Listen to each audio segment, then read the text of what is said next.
What's up, y'all? We are live for One Championship Winter Warriors. We got an absolutely stacked card here on Friday morning in the U.S. It's about 5:30 in the morning here in Arizona.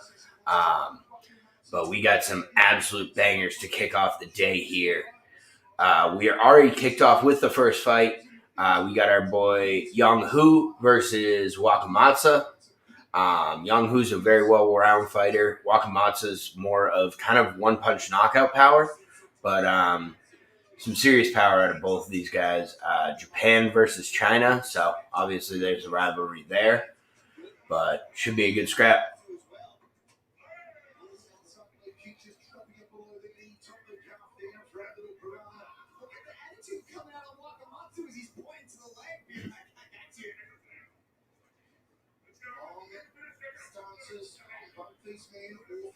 Yeah, Wakamatsu's taking the center of the cage.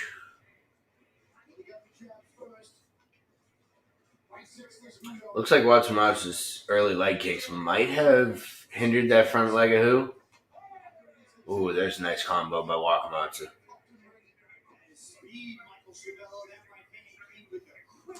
Another leg kick.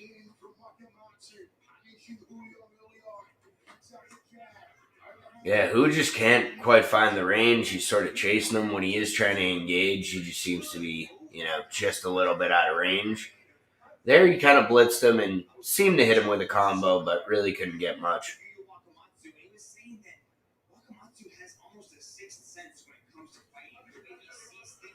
Yeah, it's really incredible how Wakamatsu, he sort of, he stays in the middle of the cage and he stays what seems on the front foot, but then it seems like every single time that Hu goes to attack, he's just, he's slipping out of range and going backwards quickly. Oh, a nice little takedown here by Wakamatsu. A double leg right into side control. Looks like Q Young trying to get the butterfly in, going into full guard. Wakamatsu trying to pass the side control, but doesn't look like he can get over that knee.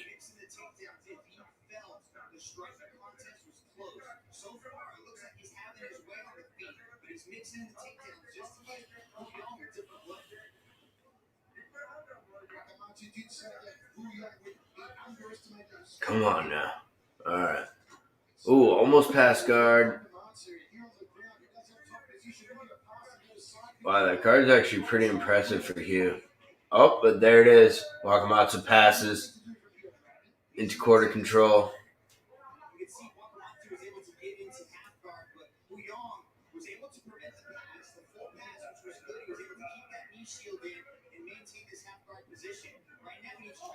Yeah, Wakamatsu hasn't been very active from the top since getting this takedown. Been trying to work position, trying to pass that guard. Hugh's not really giving him anything on the ground, really locking him up, using the arms to lock up his head, keep it tight. I wouldn't be surprised to see the ref possibly stand this up soon.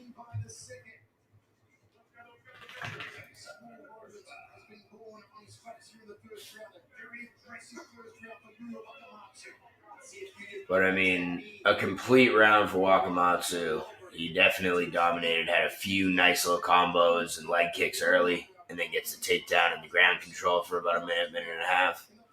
I mean, that's a complete round for him.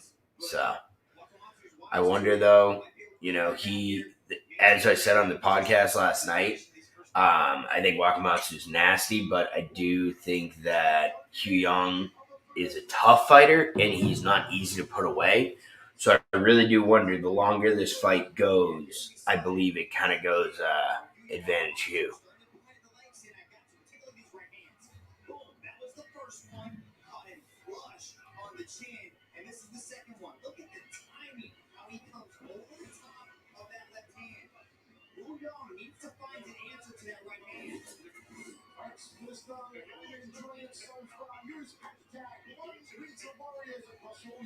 Just retweeting the stream here.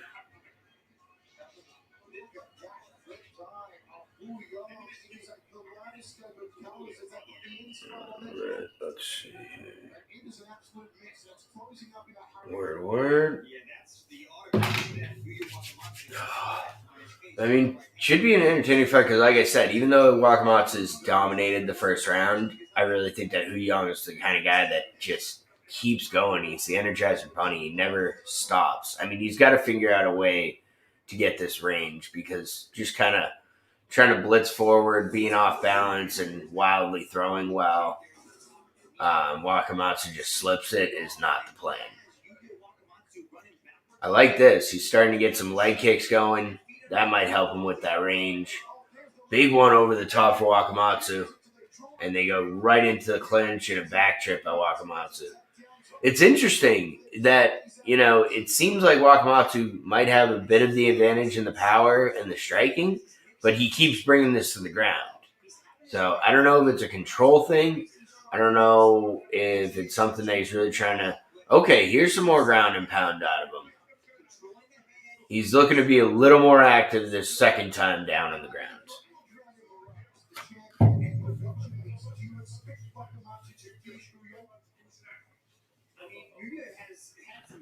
One moment.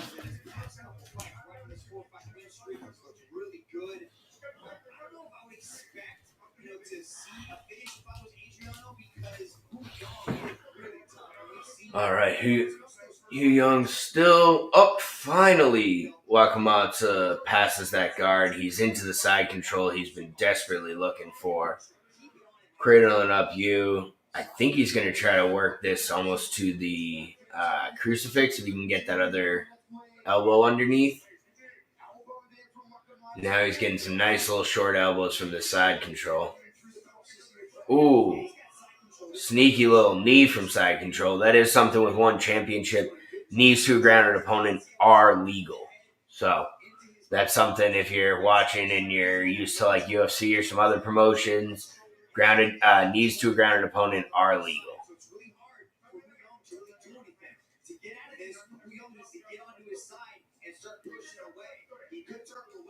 Oh, big right for Hu Young. Or sorry, Watchalong.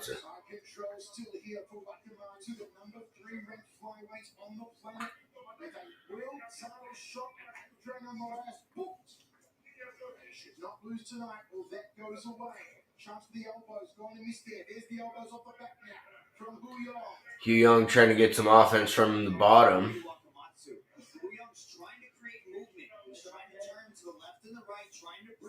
Oh, there he goes. Bridges out, and they're back to their feet. Well done by Hu. He was just waiting for his moment and exploded. Oh, wow. Immediately into the double leg by Wakamatsu.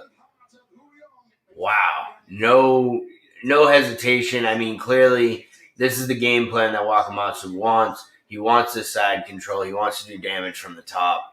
And he does not even want to mess with him on the feet, which really seems like a strange game plan to me, but obviously he's dominating this fight.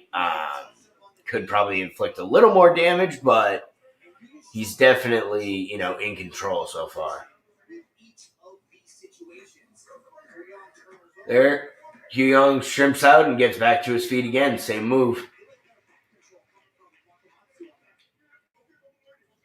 Yeah, I wonder if they get back in that same position if Wakamatsu is going to try to actually take the back the next time and try to roll through with him on that instead of just letting him back to his feet. Obviously, that runs a risk of you, reversing it and him getting on top. Ooh, big left uppercut.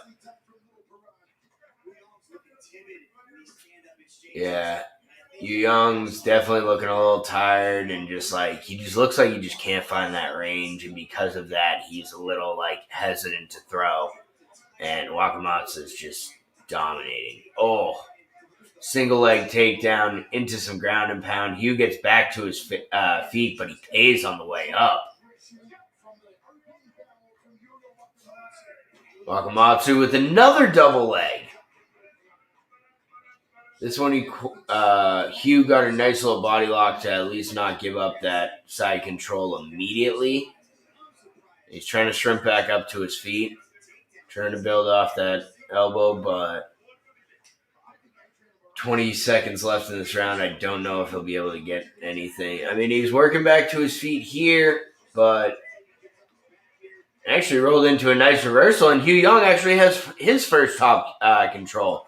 Only about 10 seconds left in the round, so should be a little bit too late, but maybe you can get one or two big shots in before the bell here. Okay. Decently competitive round. I mean, Wakamatsu's been absolutely dominating this so far.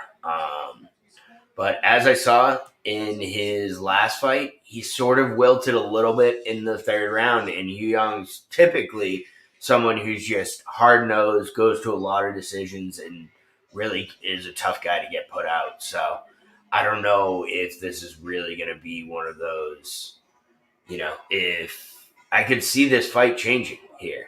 I mean, right now it seems like Wakamatsu can just get a takedown at will, more or less.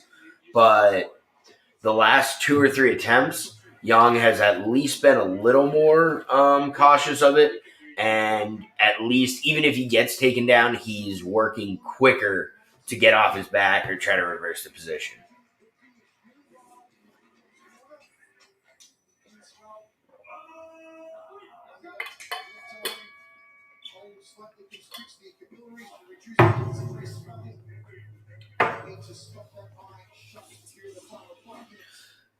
Looking like Hugh Young's actually got an issue with that. I believe it's his left eye swelling up. Don't want it to get closed there. Okay, Hugh Young trying to get on the front foot here. Ooh, got a decent, it looks like Wakamatsu slipped, but decent little left hook for Hugh.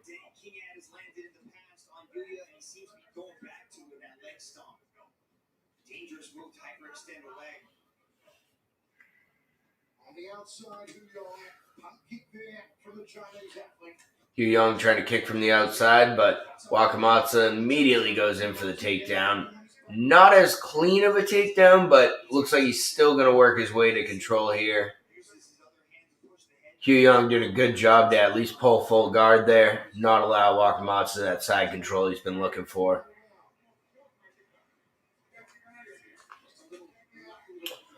A little bit of offense from Hugh from the bottom. I think he's starting to realize, desperation's starting to set in a little bit. Here's some ground and pound by Wakamatsu.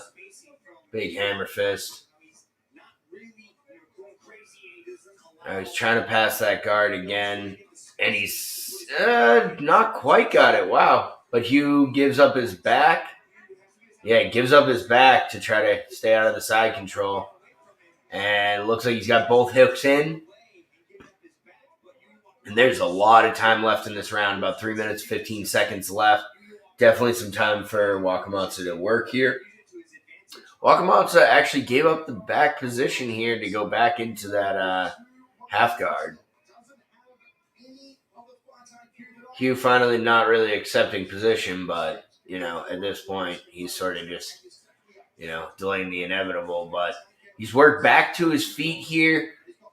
Wakamatsu still got a body lock on him. Let's see if he's going to put him right back down. But, oh, wow. Hugh with the big left on the exchange, on the exit.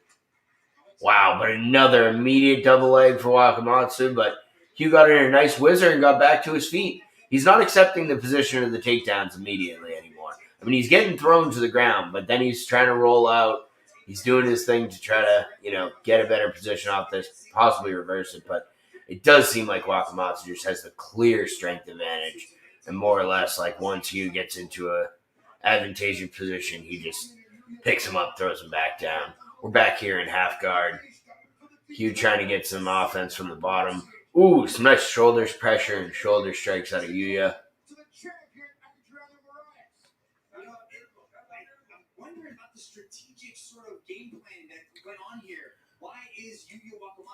Yeah, even the announcers are kind of wondering about the game planning for Yuya Wakamatsu to just take it down, not be as active. This isn't his typical fighting style. So he was scheduled to get a shot at the title.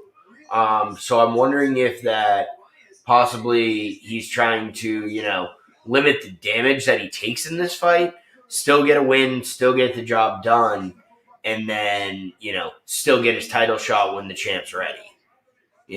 Don't inflict too much damage, don't take an unnecessary loss.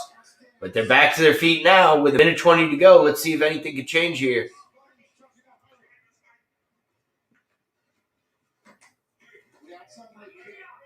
Nice little leg kick for Watchalong. Yeah, he definitely looks just gassed at this point. I mean, he's been taken down so many times. The energy it's taken to get up 10 times or whatever the number is at this point, he just, you can tell the guard's lowered. He's just not bouncing with the same way. Wakamatsu looks pretty fresh. He's trying to throw a combo, but he just can't find that range. Ooh! Big right by Wakamatsu.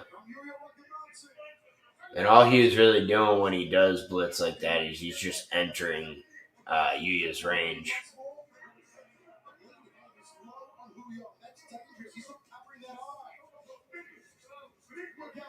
Yeah, I was going to say, that's a low guard for Wakamatsu. There's only 30 seconds left, but, I mean, got to be smart. Oh, big one out of Young.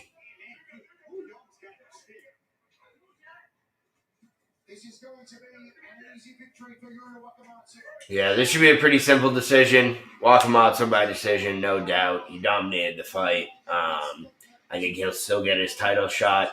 I expected a little more fireworks in this fight, to be perfectly honest.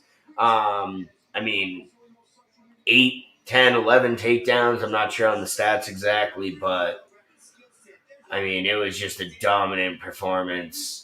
And even on the feet, he seemed to have the advantage. That's why I was a bit surprised that he kept going to those takedowns. I guess he felt more comfortable or, didn't want to get flash knocked out or, I guess, take too much damage before his potential title shot. But I don't know. That was an odd fight.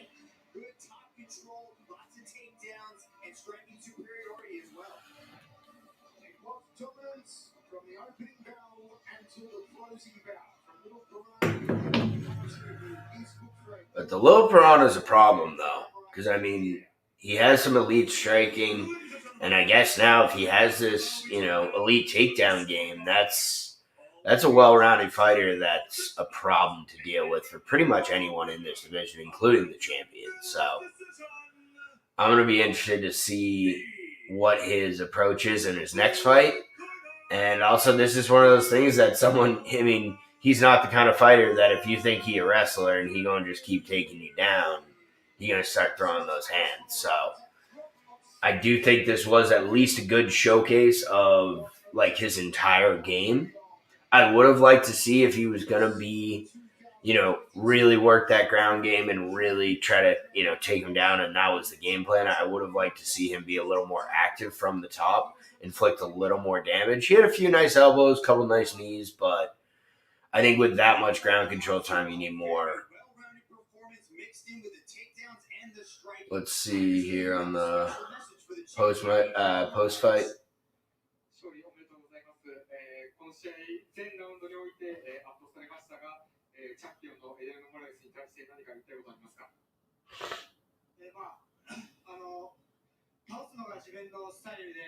They're asking him about the well-rounded performance, the takedowns, letting the hands go.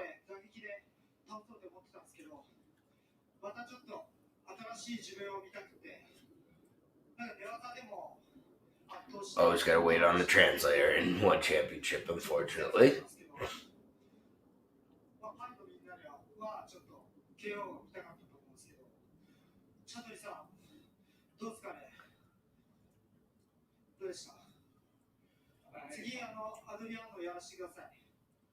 All right, he talked for a while. Let's see if this translator got all that. My opponent, but I would like to challenge myself and try to dominate the grappling. And Mr. Chato could you give me an opportunity to the fight challenge against with Adrian Morales? So he basically just said that, he really wanted to finish his opponent, but he did want to showcase his grappling and how dominant he could be. But he also just asked for the title shot again against Adrian Morales. So, I mean, yeah, clearly it was one vision for him tonight. Don't take damage, dominate the fight, and call out for your title shot that you're probably deserving of. So, there we go. But next one up is my boy, Marcus Almeida, otherwise known as Buchecha. That is my absolute dog. a absolute legend of the jiu-jitsu game. This guy is on record, they say 138-14. We interviewed him on No Judges Necessary, which you can watch on our YouTube channel if you want to check out that interview. It was a good interview with him. He said that he has way more wins than 138. He said the number is near and way more than like 200 because he said, especially in Brazil, with a lot of the tournaments and stuff, the records aren't quite always like as clean as they should be. But he's 1-0 in one championship. He got a submission in his first bout against Anderson Silva. Not that Anderson Silva. Won championships, Anderson Silva. He absolutely dominated that fight. And I think that's kind of the path he needs to go today. I think if he stays on his grappling, stays on his clinch game, gets this fight to the ground, G1's really going to have absolutely nothing for him. But I will say, if he's been training down at American Top Team in South Florida, so obviously there's elite strikers there, there's elite wrestling, there's just elite top end fighters. And I've been watching a lot of his training videos, and he has been working a lot on trying to expand his MMA game, where especially with his striking and his kickboxing. But I will say, this does not feel like the fight to start showing off your hands, because G1, he is dangerous with the power. He's got some serious one-punch knockout power. And I think if Marcus stands there and trades, it could be a problem. I really think Marcus got to just dominate the grappling.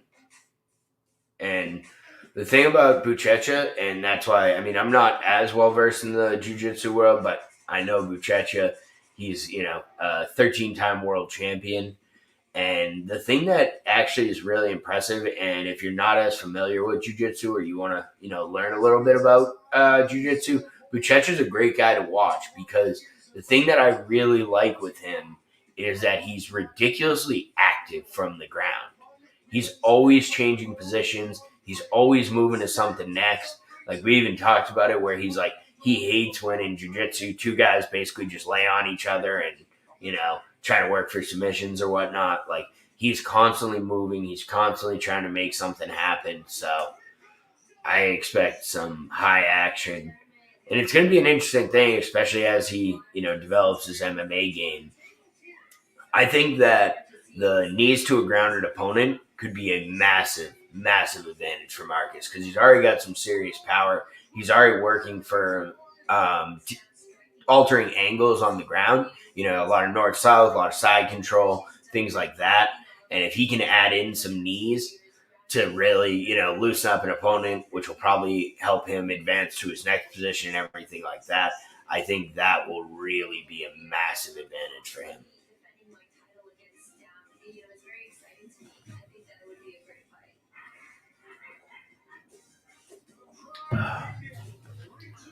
We're doing a little pre-fight for the one that we're going to see later, Ritu Foghat versus Stamp Fairtex. I think that sneakily might be fight of the night.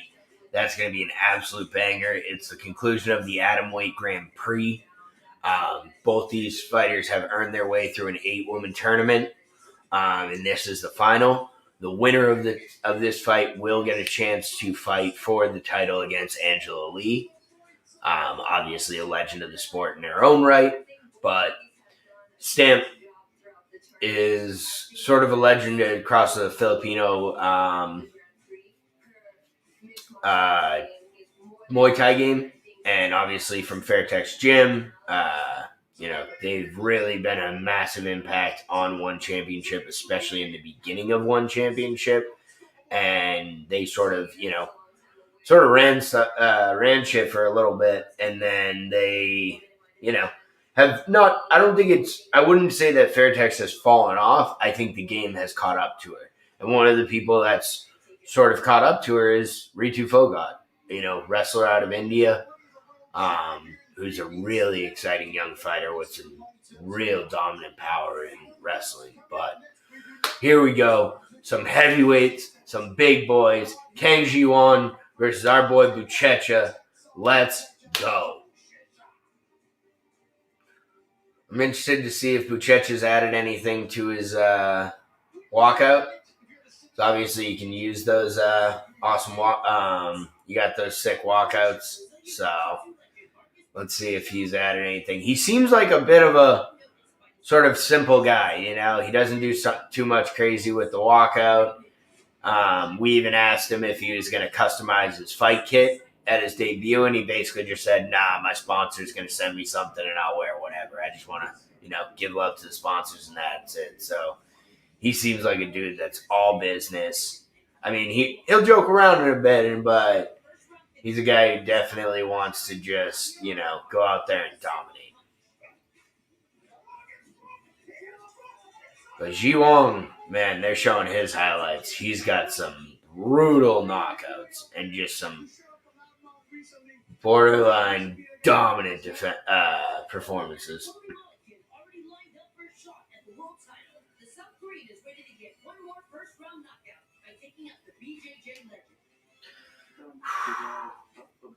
Yeah, Ji Wong's knocked out 5 of his 5 straight opponents, all in the first round. So this is a tough thing for obviously a jiu-jitsu legend to be getting in the cage with a kickboxer like this. This is this is the epitome of striker versus grappler. Let's see what it can do. I mean, I feel a little confident in Marcus because he's been training with such high-level guys at American Top Team. I think he's seen some power in training, and he's really worked on that. And I do think that Ji Wong's, big strikes and, forward pressure, if Buchecha can get off the line and dodge those strikes, I think it's going to give him a lot of opportunities for takedowns. I think because Ji Wong's going to close that range, he's going to close that space, probably give up his, make his hips available. Yo, that Buchecha RVCA shirt is big fire. I need one of those. Still representing Evolve Fight Team. Yeah, Marcus started out at Evolve in Thailand. That's how he got, Evolve MMA in Singapore. And that's sort of how he got involved with One Championship.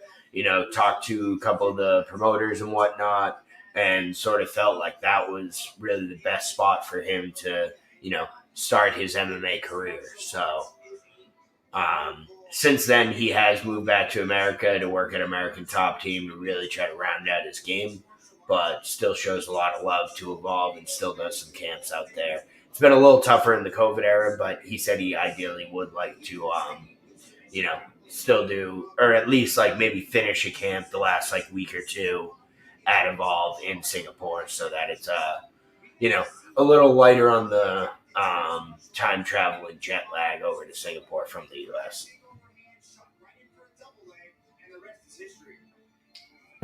But damn, I gotta say, he looks like being in great shape, real cut up. This dude is an absolute unit.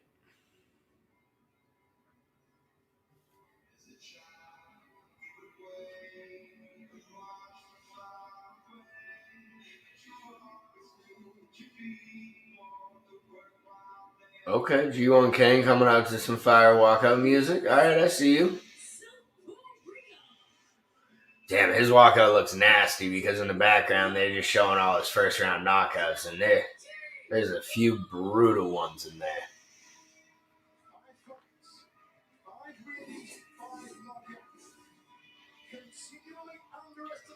But yeah, I mean, it's so tough to call this because it's part of me wants to say that Juwon's a little overrated because all he has is first round knockouts. We haven't seen a real well-rounded game, and then part of me wants to say he's one of the most dangerous fighters out here because he, holds that one punch knockout power. And I mean, Amir Ali Akbari got some shots on him, and then finally just that one counter right that just put him absolutely out.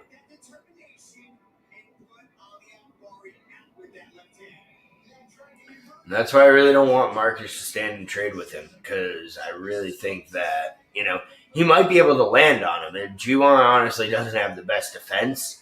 He kind of just stands on the line and is, willing to trade.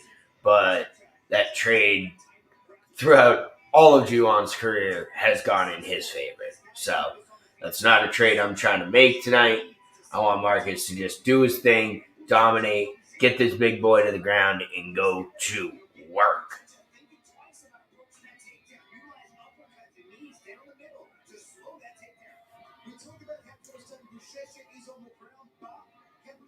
But definitely got to be careful. Can't just blindly go in for the takedowns. He showed a really good job against Anderson Silva, where he waited for Silva to throw a hook. He slipped that punch and then went into the double leg, which is beautiful. So hopefully he'll be able to, really, mix it in and find the timing of the shot, because he can't just go in blind or he might catch a knee or an uppercut and go to sleep.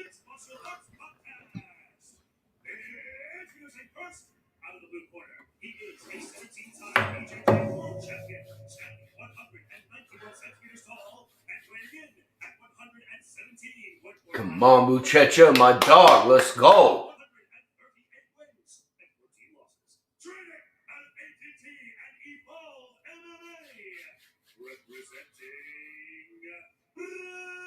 Brazil!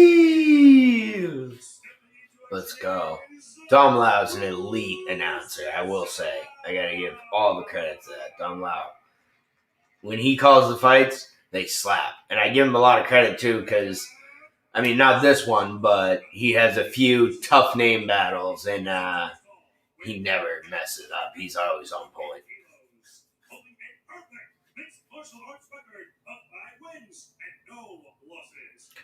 Yeah, it's so weird to say that, he technically has 5 more fights than Buchecha, but Buchecha's had 200, Brazilian Jiu-Jitsu matches. And especially a lot of them were at, world championships or the highest level. So, clearly I think the experience level goes to Buchecha. Even though, if you look at the MMA records, it doesn't say that. Oh, legend of the game, Olivier Coste.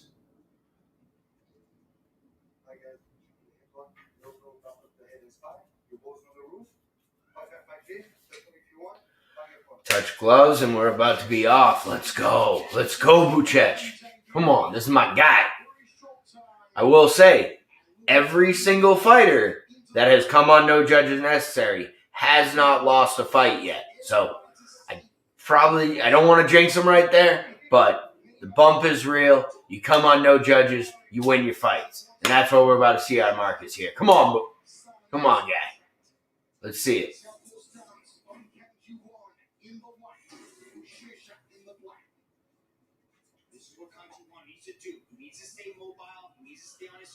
Buchecha taking the center of the cage early. Juwon feinting a lot.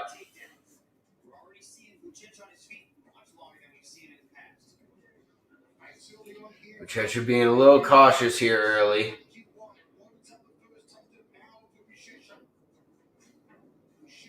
Throwing a lot of feints. Trying to get a reaction out of Juwon. Nice little teep kick to the body.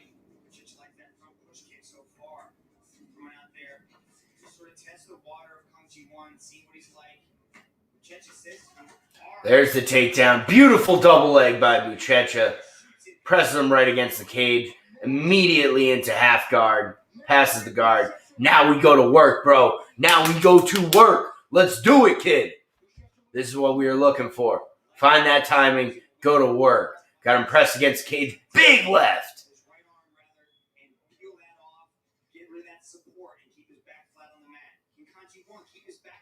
Yeah, Kanji Wong's kind of surviving here because he's got his back against the cage. He can sort of work off this. But Buchecha with some big lefts from the top.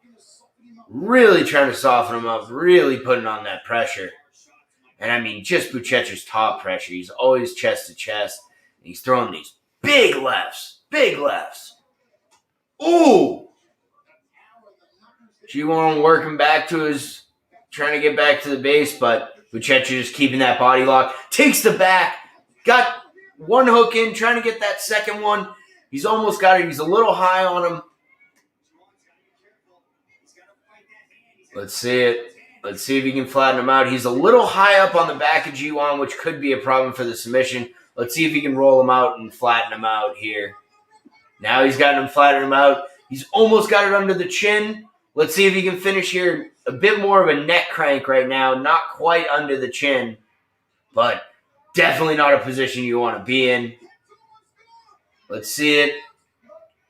Let's see if he can just crank it. And there's the tap. Let's go. Marcus Buchecha, 2 minutes and 29 seconds into the round. He is now 2-0 in the One Championship. 2 submissions. A rear naked choke was more of a neck crank, but the pressure was just too much for Ji Wong.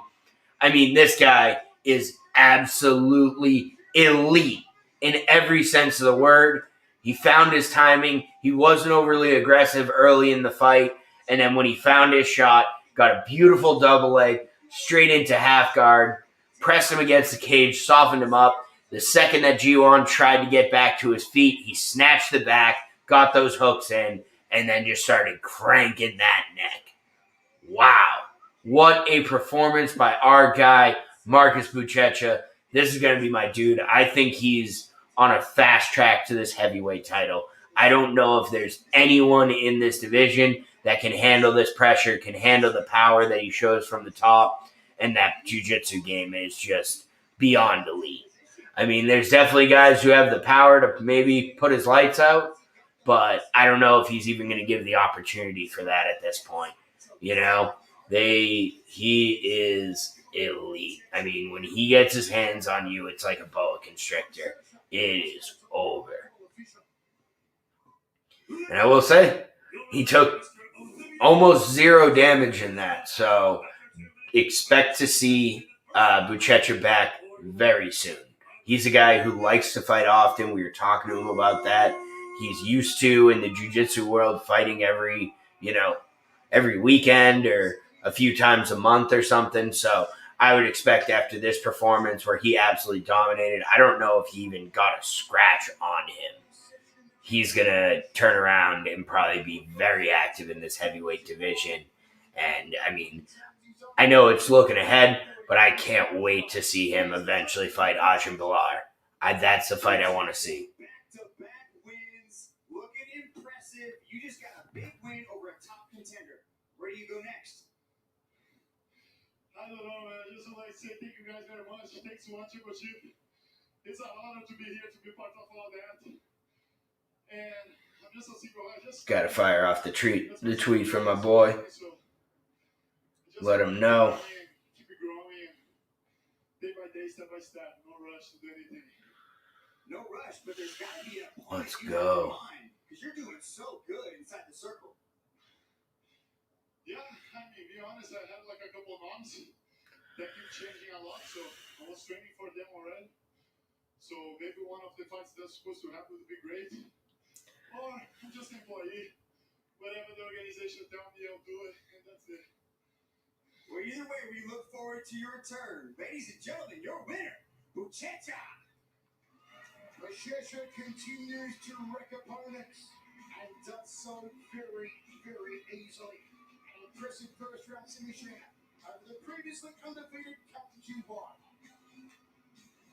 Fights in a couple of weeks. Ooh, my dog. Let's go, Buchecha. I mean, again, it's one of those things. He's only had 2 MMA fights, but like, One Championship has given people, opportunities quickly. And, I mean, I'm not saying give him a title shot, but he needs to be top fighting some ranked guys. He needs to be fighting in the top 5 ASAP. This guy is legit.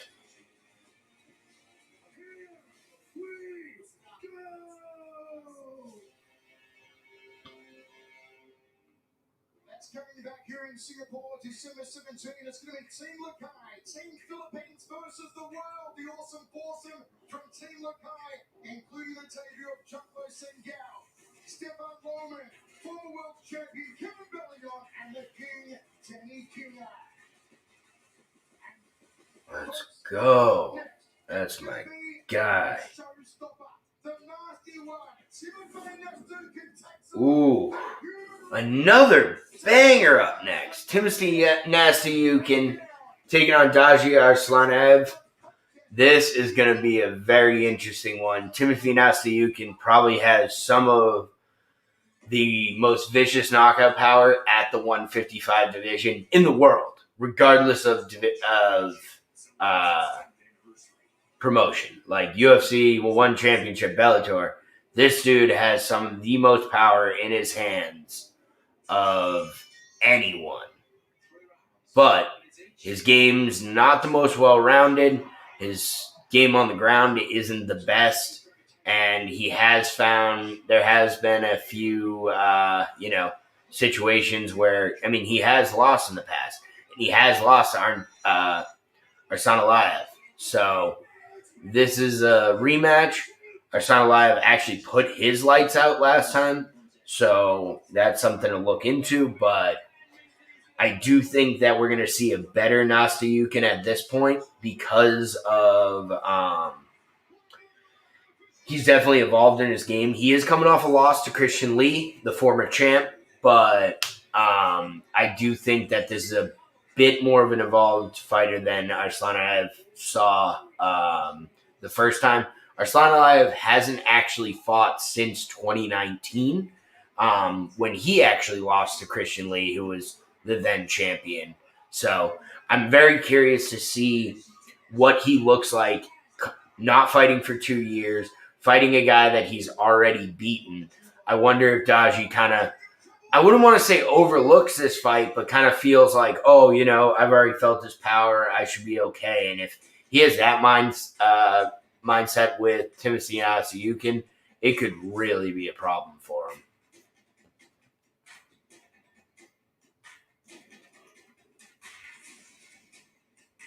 See what the Twitter world's saying about this. Anything good?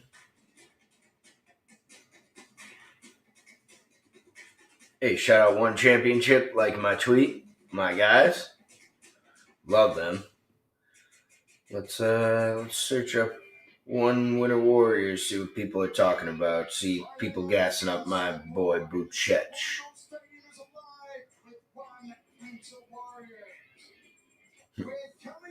Adriano Moraes threw out the eye emojis after that first fight, so he's looking to get that Wakamatsu matchup.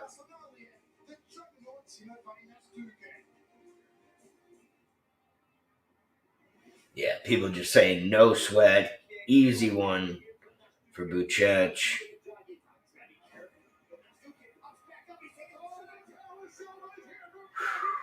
Yeah, these are just banger after banger. No time to breathe, no time to sleep. I will say, I think Nastasiukin's going to have something for him. I really think he's going to try to avenge this loss. I really think that he's going to really have some problems for him. He put out Eddie Alvarez, so... Daji did. But, I don't know. This is going to be an absolute banger. I think if you do have a sports book that you can bet this on, this fight not going the distance is almost a lock. I think we're going to absolutely see a knockout here in the circle.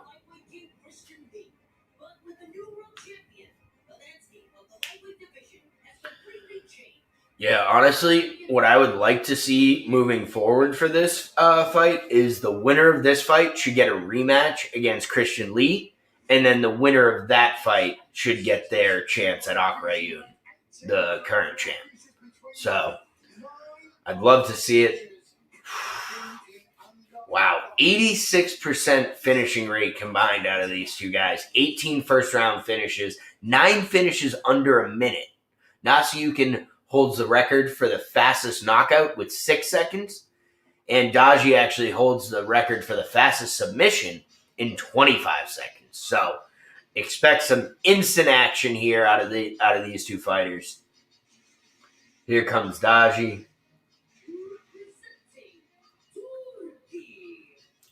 The Turkish fighter got an all-red kit, all red on his walkout here.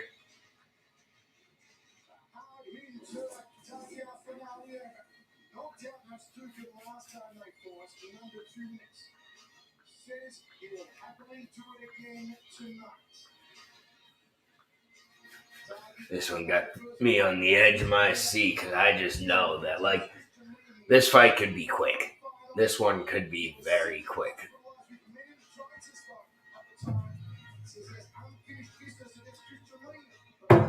Because you would think that both these fighters would kind of, sort of respect each other's power. But both fighters are just guys who trust their own power more than the other guy and sort of just fight with reckless abandonment.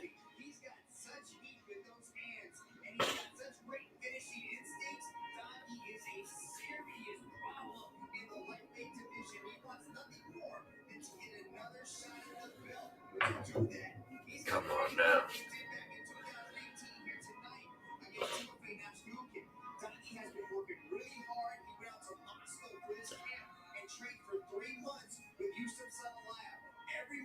Interesting. So Daji's actually been doing his last camp out of Russia, I guess trying to get his wrestling game up.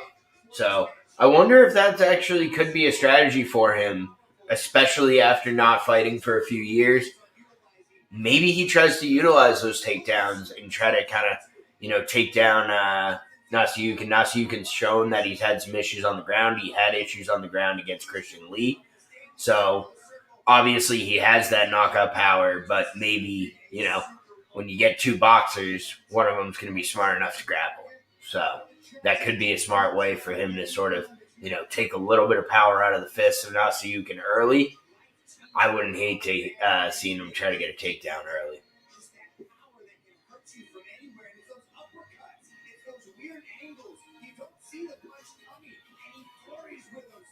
Yeah, showing a couple highlights of Daji here. Yeah, that's the really impressive thing about his striking is that he mixes it up very well and he strikes from different angles. It's not just all, 1-2, straight right, straight left. Like, he throws a lot of uppercuts, a lot of hooks from different angles. You don't really know where they're coming from, and they're very quick. So that's a dangerous thing with him.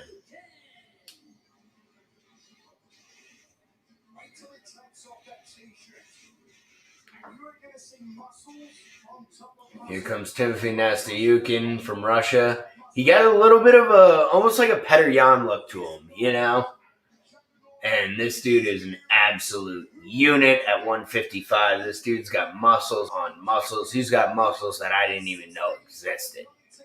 So this guy's definitely a problem.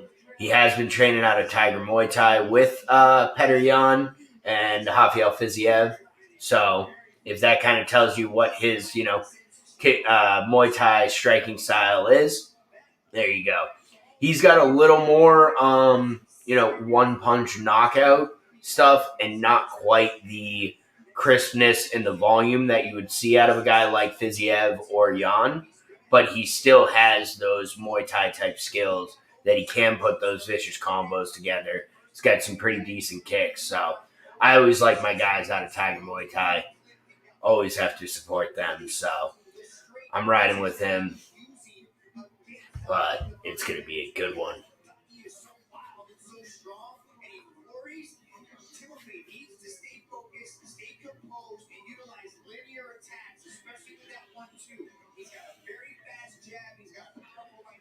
Yeah, I think Timothy might have the slight speed advantage. So that's where he's got to start, picking his shots and throw that 1-2 and get the fuck out of there. Because Daji's definitely wants to just firefight, make chaos, just go crazy. So I think if he can pick his shots, 1-2, sit behind that jab, try to range control a little bit, stay out of the way, get off the line, I think he's got a real chance to absolutely put it on him.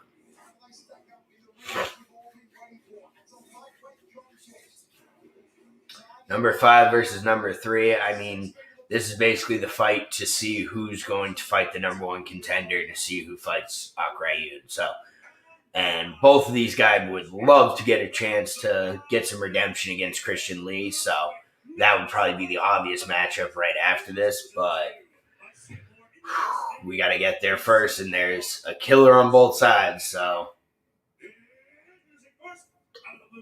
let's see it here.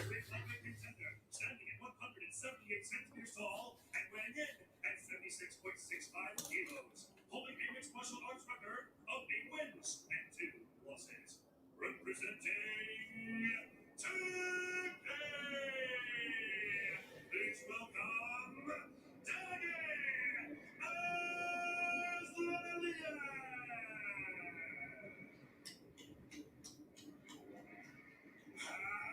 No. Let's go. Nasyukin's only 32. I thought he was older. I thought he was like 35, 36. So still in the prime of his career. 14-5 overall.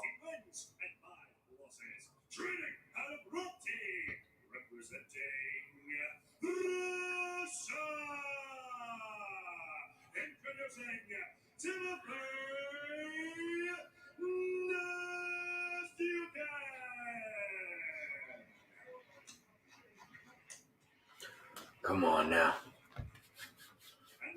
All right, let's see it.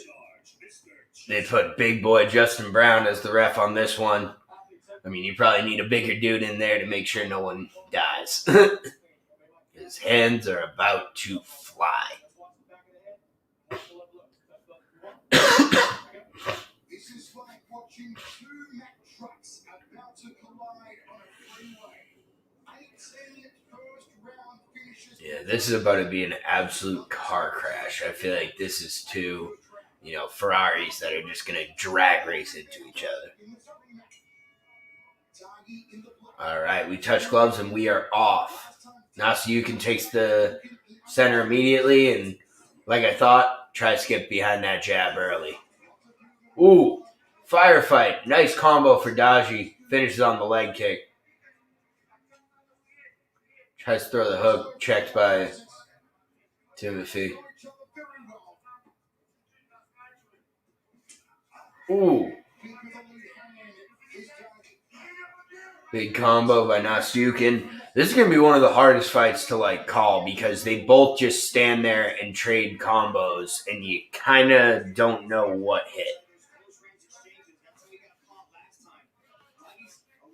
And that's kind of what scares me with Nasyukin is that's what I didn't want him to do is just stand and trade. He's got to try to use his footwork a little bit. There's a big left by Daji. Yeah, that quick check left is just nasty and quick for Daji. Ooh, there's another one, but Nasyukin able to put him down, but Daji jumps into a single leg. Looks like he was kind of stunned by that. Ooh, but Daji tries to get a takedown, can't quite finish it. Timothy back to the feet, but can't quite break the clinch yet.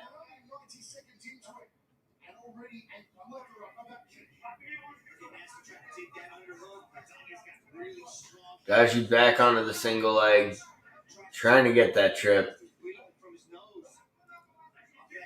But Timothy actually showing pretty good strength in this clinch, keeping the underhook. Both trade knees from the clinch, and looks like there was a bit of a low blow. Yeah, Nasyukin took one to the lower region. Never good. Looks like there's some blood already. I don't know from who. I would assume from Daji. Yeah, it's got to be from Daji because it's all over Timothy's back. So I would assume it was on that right hook that put Daji down before he grabbed the single leg. So I would expect that. I'm not sure where the cut is. Let's see here.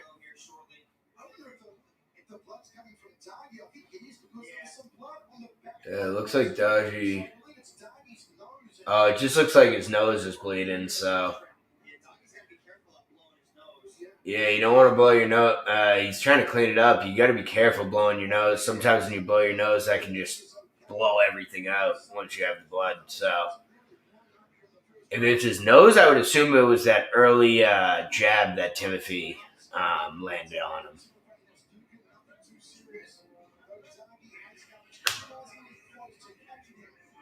Not that I think this fight's going to go long enough that the breathing will become a big factor, but I wonder if it is a broken nose for Daji, if that breathing will, slow down his pace at all. I doubt it, but there's a chance. Nasyukin showing that classic Tiger Muay Thai high guard like Petr Yan. Got that real high guard. Ooh, big left by Daji.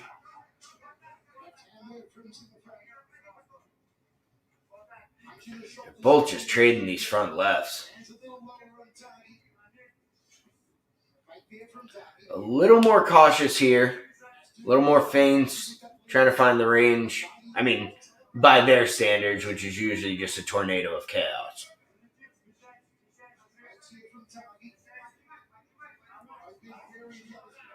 Attempted kick by Nastasiukin. Lands to the body, but nothing really doing. Daji's doing a good job of staying on the outside range control. Ooh! Kick thrown, but caught by Nastasiukin, and then a big right over the top.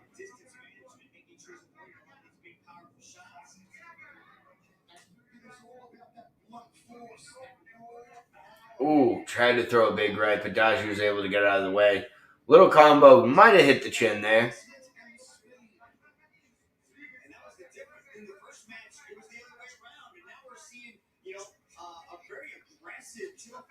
Yeah, Nastasiukin's trying to go first here, actually, which is a little different than the first matchup. Ooh, there's a big combo by Daji.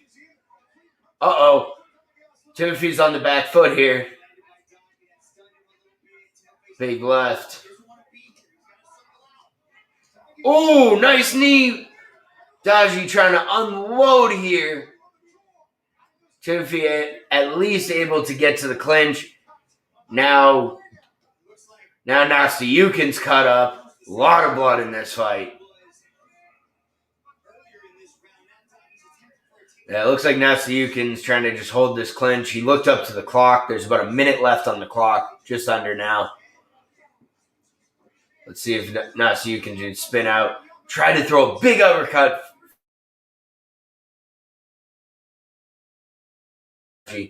Nastasiukin looking like he's getting in some trouble here. Oh, wow. Another big left. That front left is just coming in fast for Daji. And then he's trying to throw a big right over the top with it.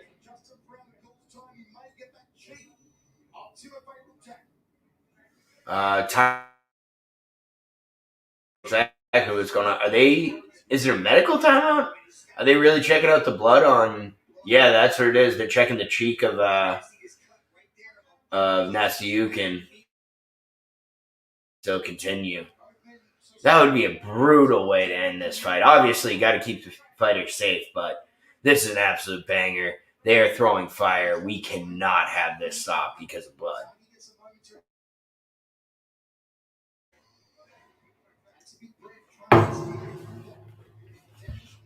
Yeah, I wonder how this will actually affect it, too, with giving a little bit of a break for Daji. He was going hard for the last 2 minutes. So I wonder if that actually gives him a second to kind of regroup and reset. All right. Timothy's cleaned up. Doctor says he's good to continue. We are back off. An immediate combo for Timothy. Ooh, big right by Nastasiukin. Front is just brutal. Try to high kick for Nastasiukin. Nothing there. End of the first round.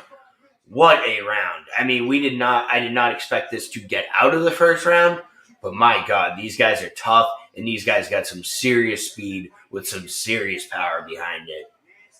Daji probably had most of the best opportunities in that round, especially that flurry with about 2 minutes to go. I don't know why he tried to clinch off that. I think it gave Nastasiukin really the chance to recover and survive. I think if he kept putting it on him, he had a chance to finish it right there. But, fight goes on. Damn, that cut on Nastasiukin's cheekbone is nasty. That thing is deep and just, ugh. That is brutal. Cutman needs a bonus tonight. But here we are, round 2. I mean, I didn't expect to get out of the first round. I really don't expect to get out of the second round. So buckle up and expect some fireworks. Touch gloves and we're off.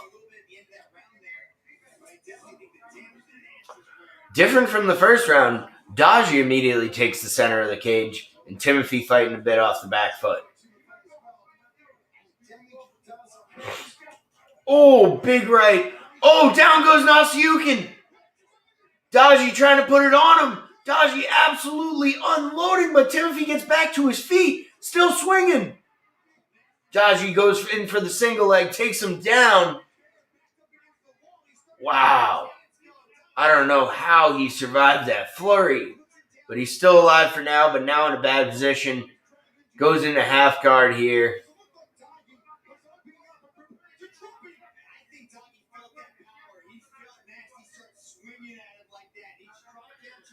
Yeah, I think Daji saw Nasiyukin starting to just throw back wild and figured that the taking him down would be the best way. Working in a half guard. Looks like he's trying to step over to a full mount, but Nasiyukin doing a decent job holding that guard. Not really getting much. It looks like he might be trying to work to an arm triangle here. He doesn't quite have the arm trapped in there. No, he gives up on it.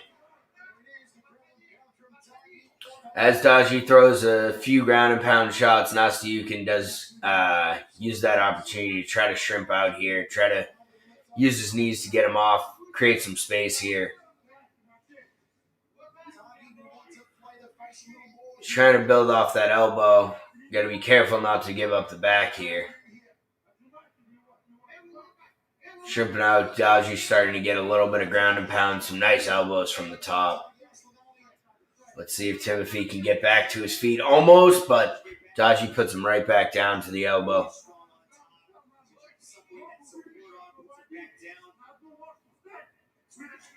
Ooh, big right.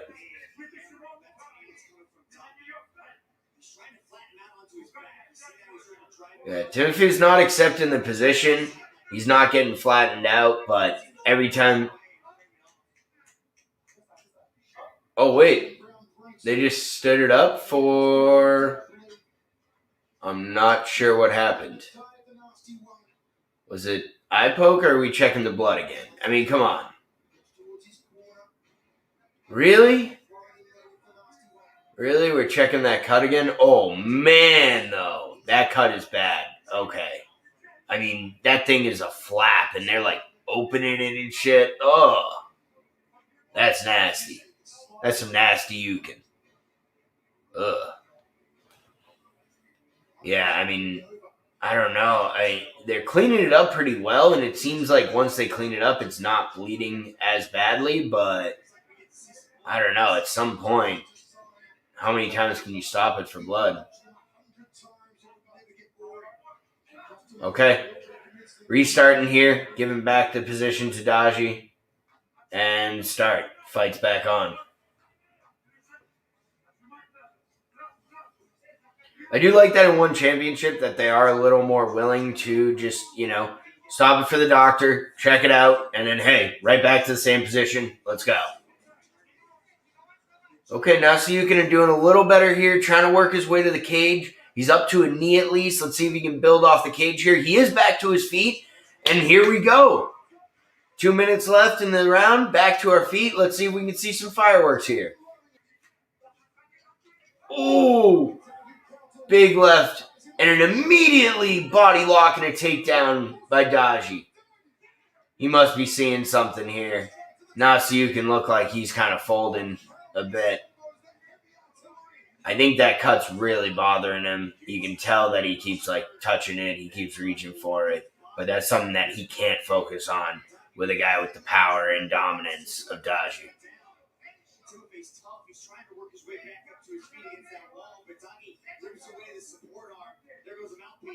There goes a mouthpiece. Oh, big hammer fist by Daji. Oh, now the ground and pound's really starting to add up. That face is getting bad. They paused the fight to give back the mouthpiece and Nasiyukin and restart the fight. A lot of restarts in this fight. Daji got the control against the cage here. Trying to flatten him out. Ooh, big lefts. I mean, he is raining some of these lefts. It is. I mean, give all the credit in the world to Timothy for being able to hang in here, but Daji's starting to really put it on him. Now Sukin back to his feet at least here. Daji's he's still holding that single leg. I don't know if he'll be able to finish it here, but he's not giving up on the single leg. Decent balance and defense out of Timofey. He's looking up to the clock, about 20 seconds left. He's probably trying to just survive to the third round at this point. Just hold that underhook, see if he can get cleaned up and maybe get a game plan for the third round. Ooh, some vicious body shots by Daji. And a big right over the top. Whoo! End of round 3. Wow. A lot of action. A little more on the ground there. The knockdown for Daji. That vicious cut for Timothy started to become a serious problem for him. I mean, Doggy is putting on a serious performance. I mean, we haven't seen him in 2 years, but clearly that camp out of Moscow and that wrestling and grappling and ground and pound has really changed his game. He obviously still has his reckless abandonment and it's just, unbelievable striking and power, but now adding in this wrestling game and this clinch and just this dominant performance, he is really a problem right now.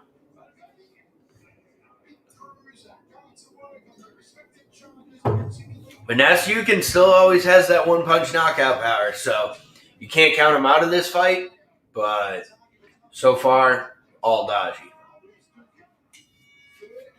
Third round, touch gloves, we are off here.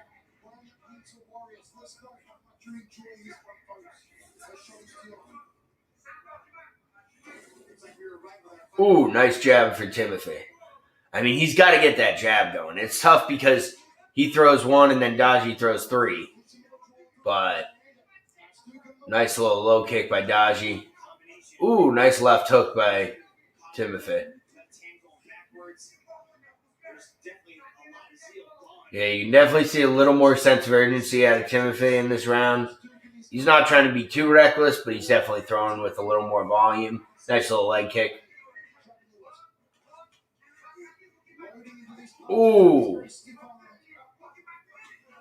Oh, big right. Oh! Daji puts him out. It's over. Straight right over the top, stunned him, and then he put another right, which just took the legs out of him. Couple on the ground for good measure, and this is over. Daji Arslaniev does it again, knocks out Timothy Nastasiukin, this time early in the third round. Dude, this guy is legit. We haven't seen him in 2 years, but he is absolutely a problem, and he's going to be right back into this mixer at the top of the division. Would love to see him get another shot at Christian Lee. I think now with his wrestling game and this power and just this activity, I think he's got a better chance against Christian Lee this time. Oh, man.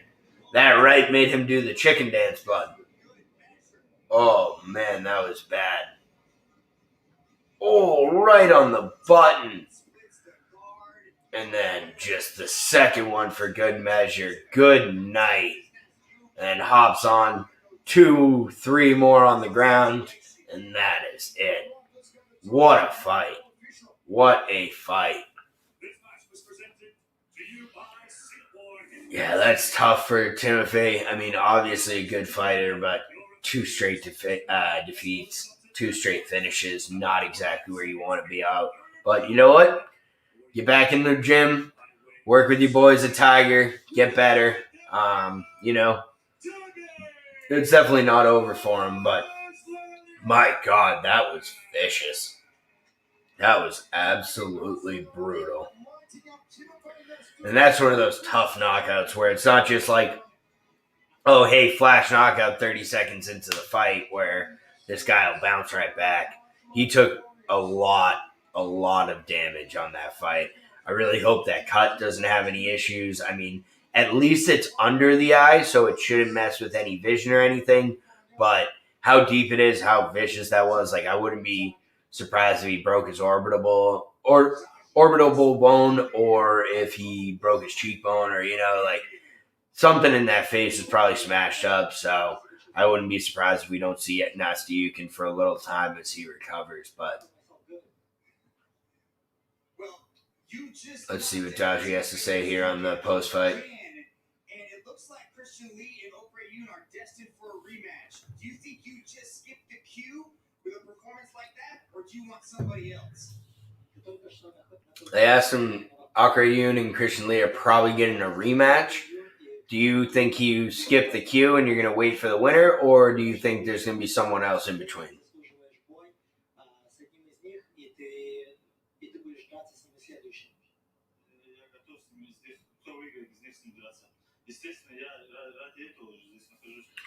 I honestly think, if Christian's going to fight Okray Yoon immediately, then that is what it is. But I do think that Daji should probably get one more fight in before he gets his real contender title shot. Performance worth every price of admission. Ladies and gentlemen, your winner, Daji Arsalanaliyev.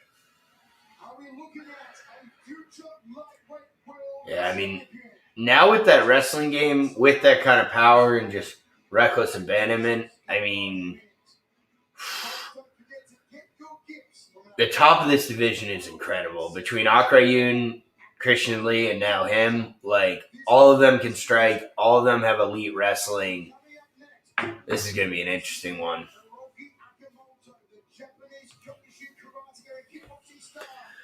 Next fight's going to be interesting. We actually got a kickboxing match. I don't know if you're familiar with One Championship, but they do also have kickboxing Super Series, and they have Muay Thai fights. They all fight in the same circle, the same cage, but clearly different rules set. So we're going to see 2 kickboxing matchups tonight, including the main event, but we are going to see Jing Liang take on Akamoto. Jing Liang's been a legend of the sport, and 53-7, the record speaks for itself. But Akamoto has been absolutely hot prospect, 24-1. He's really come hot onto the scene and is trying to make a name for himself. And hey, if he beats Jin Liang, that's going to absolutely be a statement win.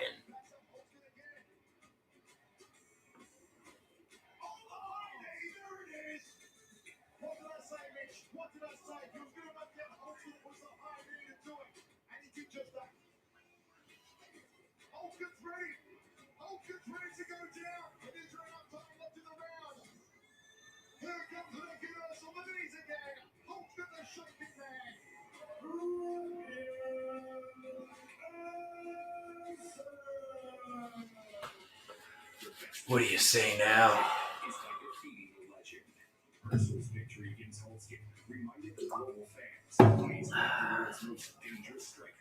You know what? I think it's about time. A little halftime splash. Why not? A little split action. Why not?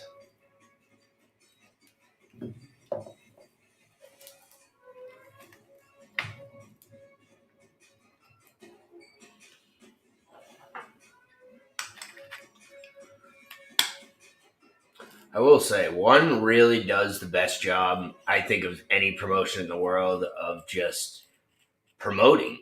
That's what you are. You're a fight promotion. So your job is promotion. I think all of their ads, their walkouts, everything they do to sell a fight is just on point. I really think that they are at the top of the game and that some other promotions could take a few of the things with from One, where they really work. They promote their fighters well. They allow their fighters to do their own promotion very well. The fight kits, you're able to customize their kits, whether that's with sponsors or a specific color or a colorway. Shout out my girl Jackie Boonton. She's not fighting tonight, but she always, we've talked to her before, and she talks about how she basically finds colorways from different Nike sneakers, usually SB Dunks or something, and then she has her team make her some fight kits. So it's just little things like that in One Championship that really, I think, make a difference and allow fighters to truly maximize their, promotion and clout and everything like that.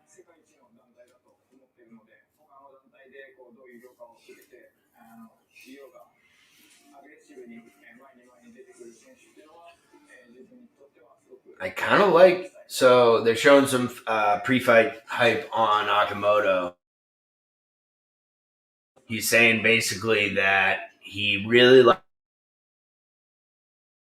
because Jin Liang's a aggressive fighter.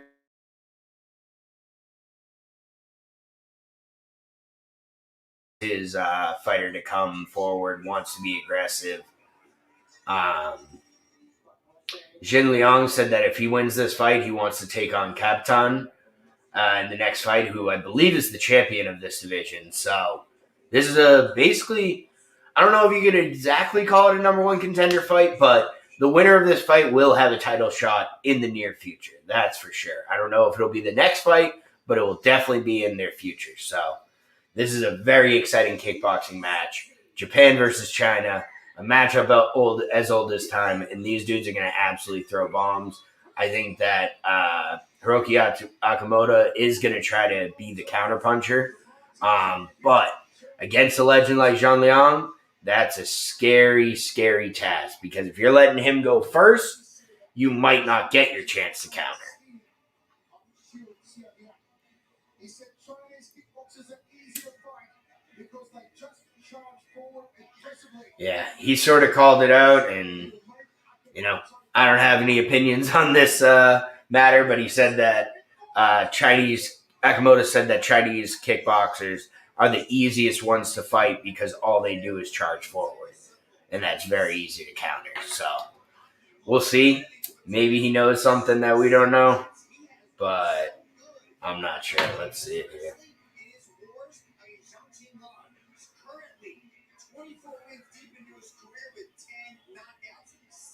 He's already got 10 knockouts in his first 25 fights. That's impressive in kickboxing.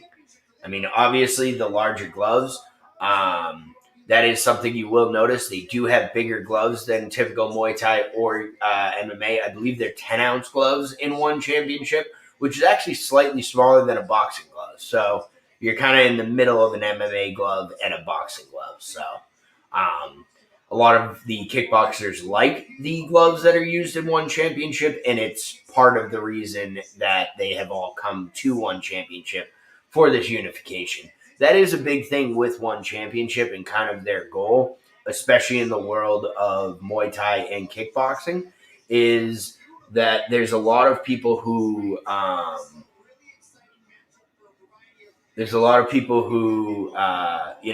they fight in different promotions, especially across countries, like especially in the Philippines and Thailand, where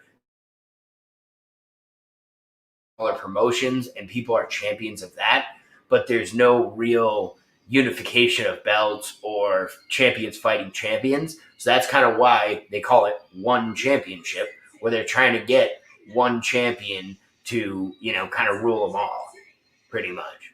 So here comes Q Zhilang. Hey, shout out short quote. Yo, what up? What's up, my guy? Thanks for the follow. Like and subscribe on YouTube. My guy, appreciate it. The tank Jin Liang coming out here, carrying the Chinese flag as always.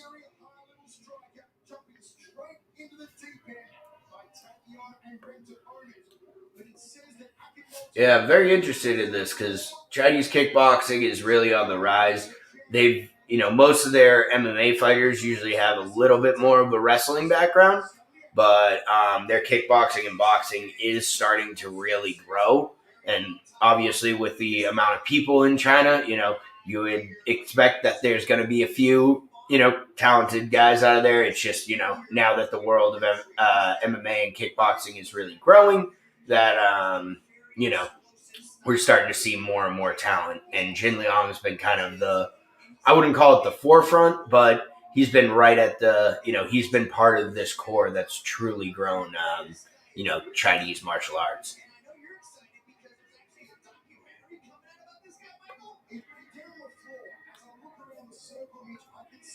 Interesting. They just said, I don't know what promotion it's on or what platform it'll be on, but they said that there is a documentary coming out on Q the Tank Jin Liang. So that's something to look into. wouldn't mind seeing his story. Like I said, I am interested in kind of this Chinese MMA and kickboxing because it is such a fastly growing market. So would definitely be interested to see his story. And just to be perfectly honest, like, you know, as a Westerner, as an American, like I'm just not as familiar with kind of the exact progression or how they would typically you know, go, how you would get to this spot. I'm pretty familiar with typically how you would start in America. A lot of people, high school wrestling into college and then, find a gym or find a discipline and those kind of things. I'm just curious how it would happen in China. Looks like they have a little bit of an issue. It looks like Jin Liang had his toes taped up, his 3 toes taped up, and they were not cool with that. So they just cut off the tape here. Now they're getting him ready to enter the cage. I wonder if that's going to be an issue with his kicking. I don't know if he has possibly a broken toe or some foot injury, but I wonder if that's going to limit his kicking game here.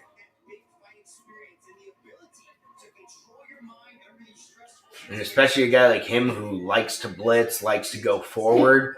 If there's a foot injury, I wonder if that kind of, will maybe limit his movement and his speed a little bit, which could really be an issue for him, especially a guy with the knockout power of Akamoto. You do not want to stand in front of him. You got to keep moving. Now they're having an issue with this ankle tape. There's too much ankle tape. I mean, I don't know what Jin Liang's corner was doing, but they taped this dude up more than anyone. He's more taped than man right now, but looks like they got all the unnecessary, in the eyes of the ref, tape off him, and he is now entering the cage.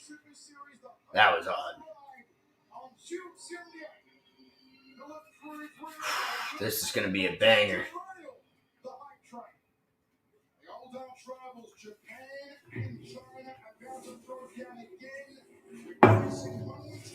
So these are 2 bantamweights. Slightly taller for Jin Liang, only about an inch, but, pretty similar fighters here.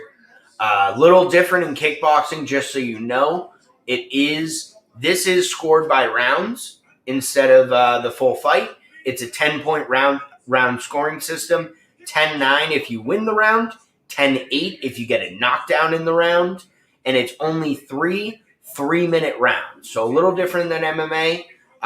Slightly shorter rounds, slightly quicker fights, but expect all action in those 9 minutes. So buckle up for this one. This is going to be an interesting one. Akamoto actually has had some Muay Thai bouts as well as kickboxing. And a lot of Thai, Japanese, and just basically Asian kickboxers, you'll see a lot of them do both disciplines of Muay Thai and kickboxing. And it is a nice thing that in one championship, they provide some opportunities for people to fight in both. Some people like to stick to a discipline, but other fighters will, kind of jump over promotions. And it's sort of nice that they get the opportunity to do that without having to completely change promotions or completely, get a new contract or anything like that. So that's something that's going to be interesting here.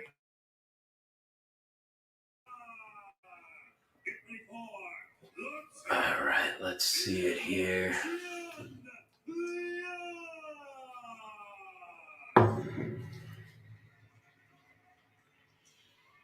So it does look like Akamoto's actually moved over to Evolve MMA in Singapore. That's kind of a move that a lot of one championship fighters will make when they come over to one championship. It's an elite gym in Singapore, ton of top talent to train with. And it really gives, I think, with most of the fighters, especially now in the COVID era, where basically all one championship fights are in Singapore, and with some COVID and visa and travel issues, a lot of fighters are moving to Singapore and training out of Evolve. But touch of gloves, and we are off here. Akamoto immediately trying to work to the center of the cage, immediately firing off some quick kicks.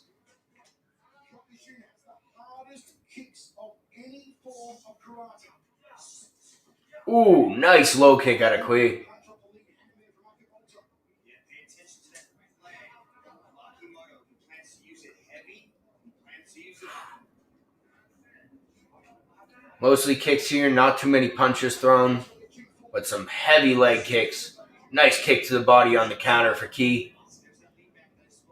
It's funny that Akamoto kind of, said that all the Chinese kickboxers do is come forward and blitz, but it seems like he's more the one on the front foot and trying to be first. So maybe that was just kind of trying to play a bit of mind games, but looks like he's been trying to go first here. Ooh, nice combo for Ki. Little body kick for Akamoto. Finished with a nice low kick. Nice body kick for Ki. Jin Leong's counter, pretty much every time that Akamoto throws, he's throwing these nice body kicks with his right. And I could really see those adding up. Ooh, as they get in tight, high kick for Ki, but not there. Yeah, Akamoto is fast. And he's trading 3 for 1 in almost every one of these exchanges. Q will throw one body kick, but Akamoto's throwing 2 punches and a low kick for good measure. So far, I'd say Akamoto's winning this. Ooh, nice teep kick to the body by Ki. That kind of put Akamoto off balance. Another nice combo by Akamoto. The body kicks are really the only thing that Jin Leong's really got off. I wonder if those will add up, but I more see the combinations of Ki, or the combination of Akamoto really adding up here.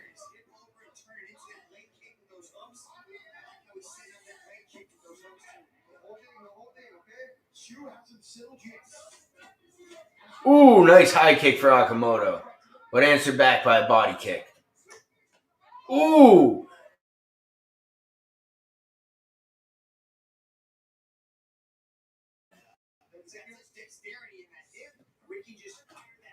Woo! Yeah, Akamoto is throwing some absolutely nasty combos. He keeps throwing left, right, and then finishes with a kick to either the body. But now he's starting to mix in some high kicks at the end. That could be a real problem for Jin Leong. End of round 1. I mean, got to give that first round 10-9 to Akamoto. Ki got a few nice body kicks in there, but the volume and the overall strikes, I would just say the speed advantage is to Akamoto. The dexterity in this guy is nuts. He can just flip his hips and go from throwing punches to a high kick right into a body kick. Like, this dude can really mix it up.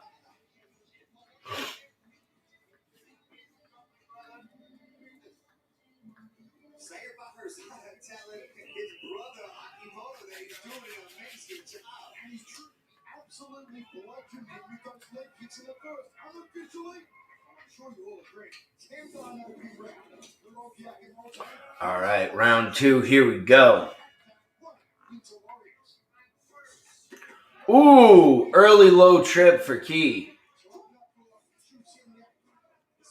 Akamoto hits the ground, but he's back up.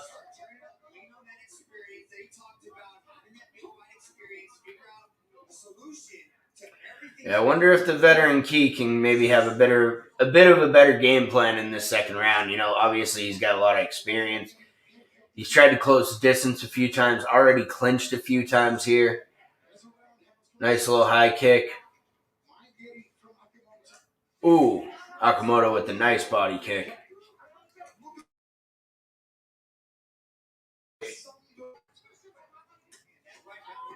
Ooh.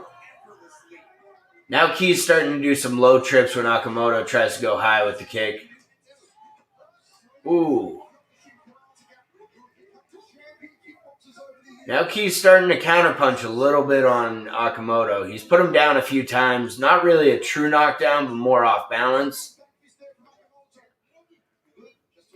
Ki accidentally hits him in the back of the head. Apologizes.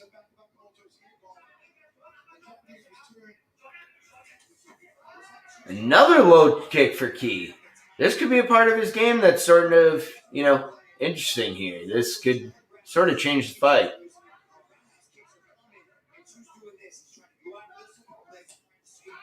Ooh, big left for Akamoto. Oh, and a body shot.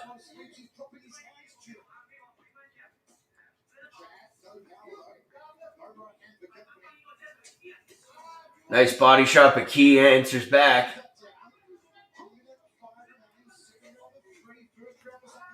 Ooh, little knees in the clinch. Akamoto's speed is elite, and I think those low kicks are really starting to add up on the front leg of Key.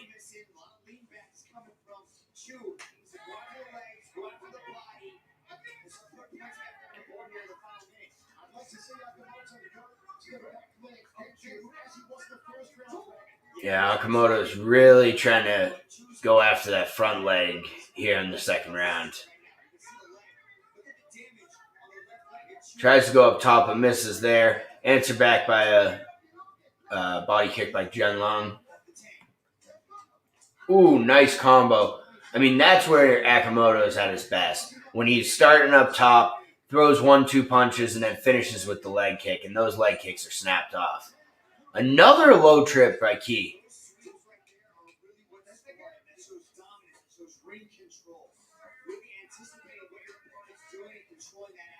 Back into the clinch. The distance was a lot more close in that second round, end of the round there. I do think that even though Akamoto still had a little bit more volume, those 3 or 4 low trips for Zhang Liang, I think might have stolen that round.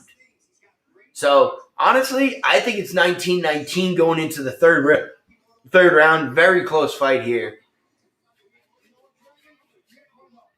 Very entertaining kickboxing match. If y'all don't know about kickboxing, this is a great match to watch and really learn. It's the combinations of Akamoto, though, that I think are going to add up here in the third round. But we'll see who has really the stamina and who can really keep this volume up, because this has been a very high volume kickboxing match.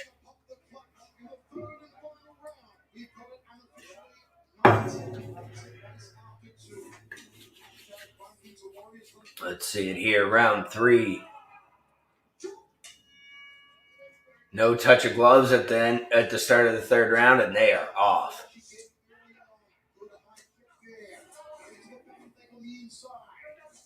Ooh, big counter right by Chu, which I just heard from the announcer. I've been calling him Key the whole time. It's actually Chu Zhilong. My apologies. Oh, those leg kicks to the front leg of Q Chow is really adding up. Akamoto's absolutely unloading on that front leg. Tried to throw another one, but that one was checked. Answer back with a right by Jinglong. Ooh, 2 more leg kicks just for good measure. My God. That thigh's looking like there's some serious damage on it now.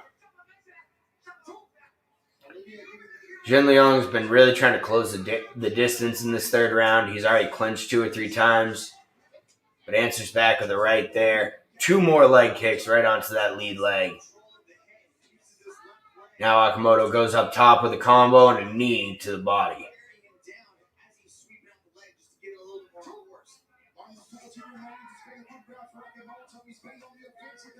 Yeah, Akamoto has definitely dominated the center of the cage, been a little more active in the third round. So far, this is his.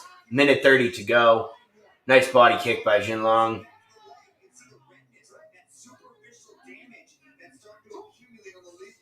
Oh, there is an absolute welt about the size of a softball on Jin Liang's right leg right now. Or left leg, sorry, his lead leg. Oh! See, now Akamoto threw that same combo that he's been throwing all night, but he finished with the high kick right on the chin. Minute to go in this fight.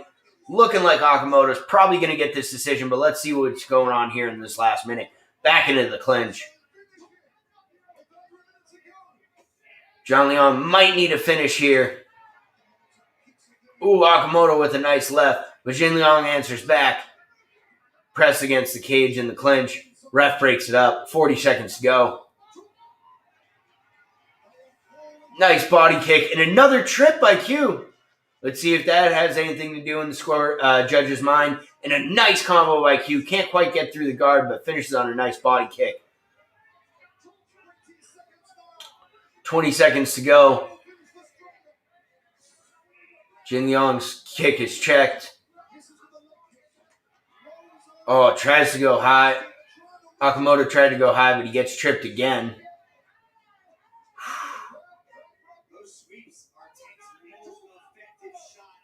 Oh, big left for Akamoto. And that's the end of this fight. Very close fight. I think Akamoto did just enough in that third round with the volume to get the decision, but I really wonder if those sweeps or those trips are going to add up in the judges' scorecards for Jin Liang. That's a veteran move. He knows that's a good way to score points.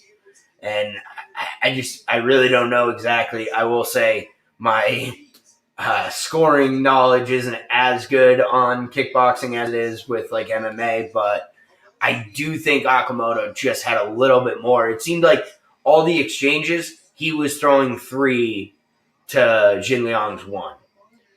I mean, Jin Liang seems pretty confident. He's got his hand up, but let's see who they're going to raise. Here's Dom Lau for the official decision.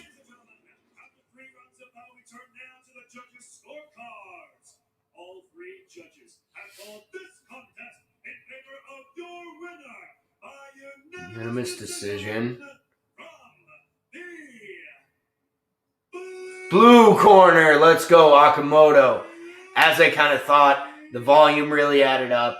The work he put in on that front leg was vicious, and he did a great job he was throwing those 1-2s and then finishing with a leg kick, but the way he finished with those leg kicks was he was switching it up. Some went to the thigh, some went to the body, and then later in the fight he started going up top with it. So that was an unbelievable performance. I would love to see him fight Capitan. I think that's the obvious matchup. He's now 25-1. That's a huge, huge performance for him against a Chinese legend like Jin Liang. Where do you think that places you in the title picture? They just asked him, where do you think this win places you in the title picture?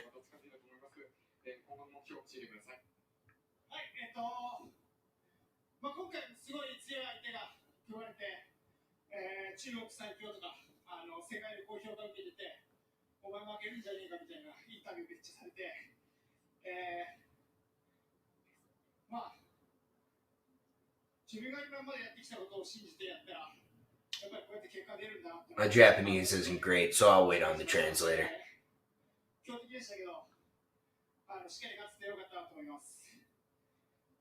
you for support, everyone. So before the fight, everyone thought this opponent is very tough, but I could beat him up, and I showed. He basically said that before the opponent, everyone was saying this opponent would be too tough, but I beat him up. All right, ladies and gentlemen, And I think I'm right in the mix in this division. So, didn't directly call out for the title shot, or he might have, and the translator sucks, but I think anything is next for him. I'd love to see him fight Superbon. I'd love to see him fight Capitan. I think he needs one of these top guys in this division because that was an impressive performance. Now, apologies because this is the one problem with a solo stream, but I need to take a quick bathroom break. Sorry, y'all.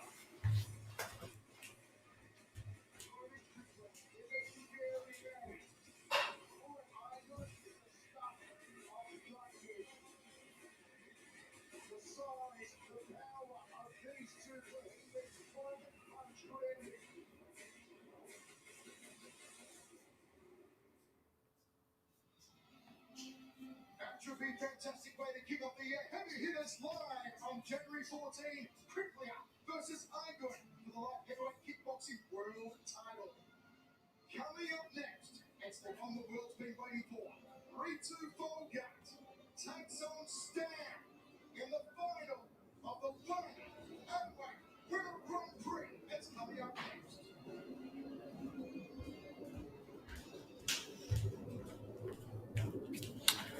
All right, we are back, and we got probably what I am calling fight of the night next. The Atomweight Grand Prix finale between Ritu Phogat and Stamp Fairtex.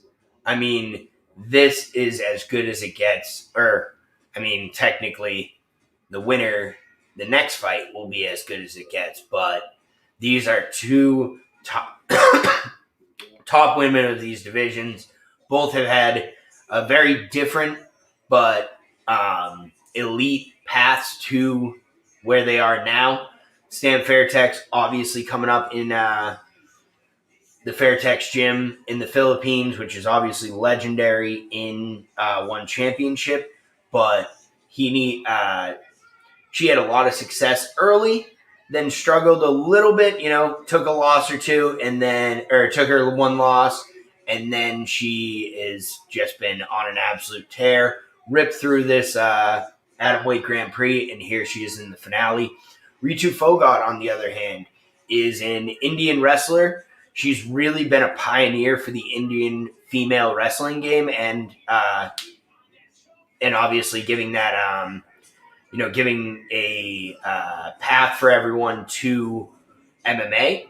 So there's actually a Bollywood film that's apparently, I don't know the exact stats, my Bollywood knowledge isn't perfect, but I was reading an article that there's a Bollywood movie about an Indian wrestler, which was her dad, and his relationship with her daughter, which was her.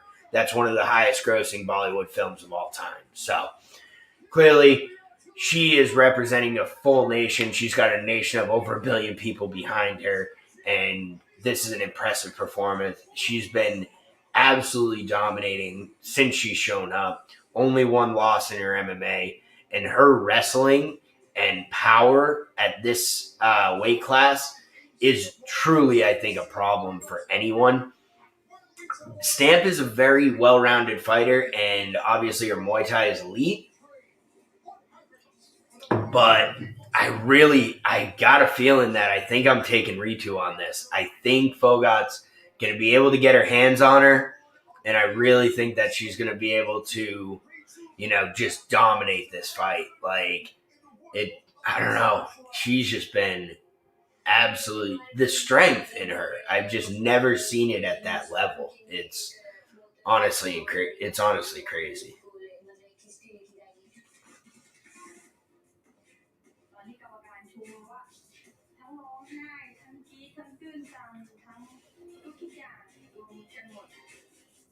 Chinese boxing powerhouse versus an Indian wrestling powerhouse. There's the right hand again to the jaw. That stun Ritu Phogat. Come on, my finisher. I think Mongol thought she was going to get Ritu out of there. That's the heart of a warrior right there. Yeah. And that's the thing is Ritu really, she just never gives up. It's one of those that even when she's out of the fight or you think it's over, she just keeps dominating. But I do wonder because Stamp's got a pretty elite ground game. So I wonder if it's going to give her opportunities where, Ritu's usually an offensive wrestler. So, but if there's opportunities for Stamp to counter those positions or maybe snatch up a neck or a guillotine, I do think there's going to be some opportunities for her to, find those chances to maybe snatch a neck. So I don't know. It's going to be interesting. And if you've never seen Stamp Fairtex before, she has the most electric walkout in MMA. She's got the Stamp dance. Everyone knows it. It's electric. It's big fire. I don't know if she's going to still do it because of the COVID era or whatnot. I think she did it for the semifinal. But usually she comes out with 3 or 4 backup dancers, and they get wild with it. So this is going to be interesting. Oh, man, I really don't know.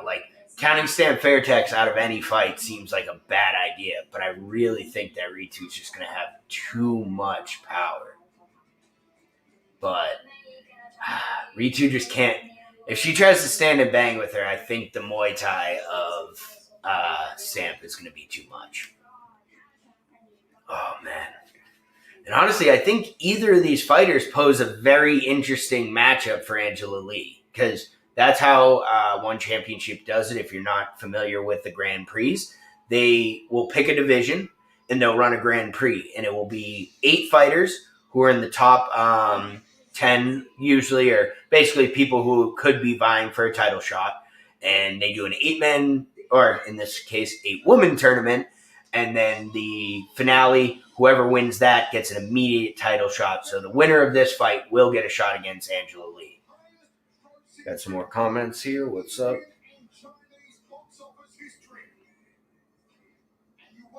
007. Rise up match volume. Okay. Can do, brother. Better? Yes, no?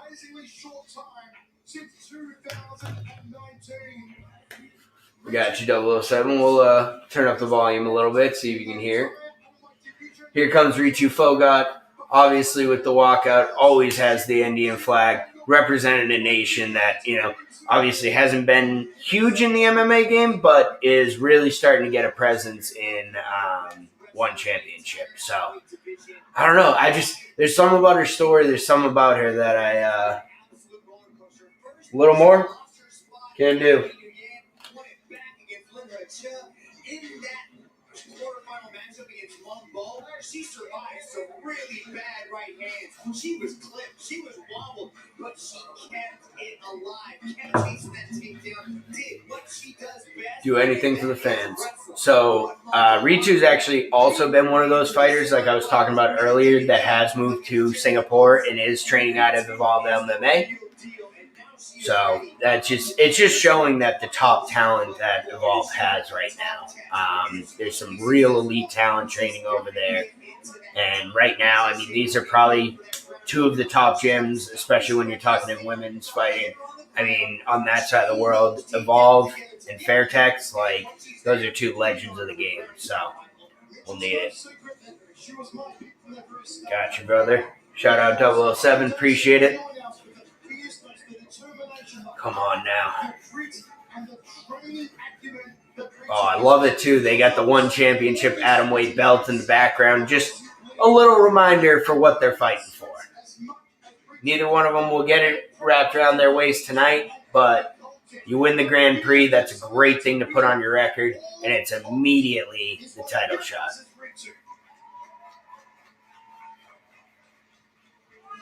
And then tune in now. Stan Fairtex with the most electric walkout in the game. Let's see it. Let's see if she's got her dancers with her and everything. I do not have the rhythm to hit the stamp deck dance, so don't ask. But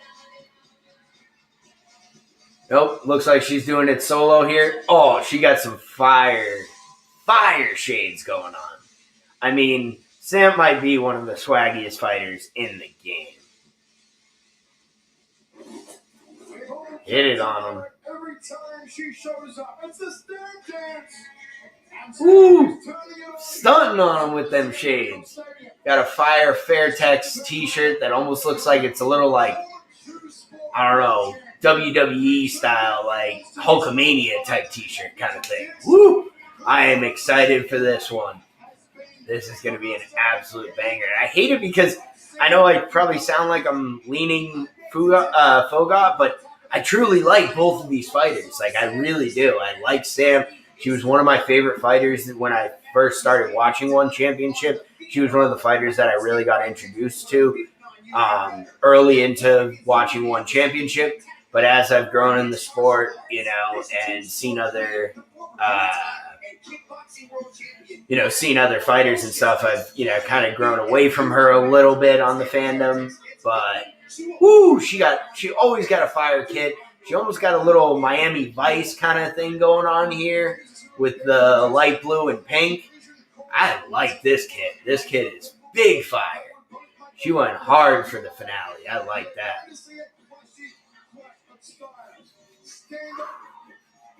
Oh, man. Edge of my seat for this one. The question might be, who is incorporated aspects of the other style I think Stamp's got to be smart and pick her shots on this fight because, as we saw with Ritu, she's got a good chin. She was dazed in her last fight and just found a way to fight through it, found a way to get her to the ground. So Stamp can't just think that she's going to, put a combo on and put the heat on and this fighter's going to will. Ritu ain't about that life. The way this woman can absorb the mixed martial arts technique has been extraordinary. And now we're ready.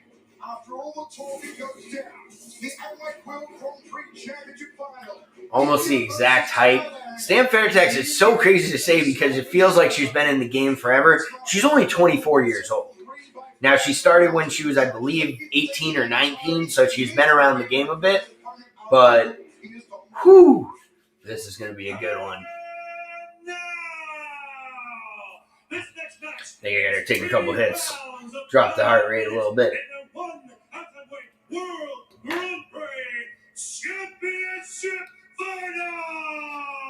Let's see it now. Introducing first, out of the blue corner, she is the number 4 heavyweight contender, standing at the Indian Tigress, Ritu Phogat, fire nickname.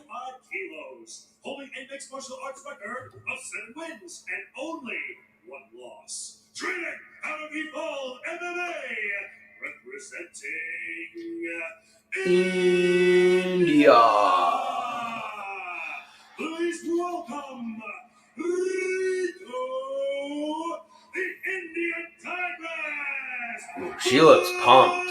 I will say she looks way more active before this fight. Usually she seems very calm and stoic, but she's pacing, she's jumping around, she's really into it. Gotta love the Stamp. Gotta love her. Oh man.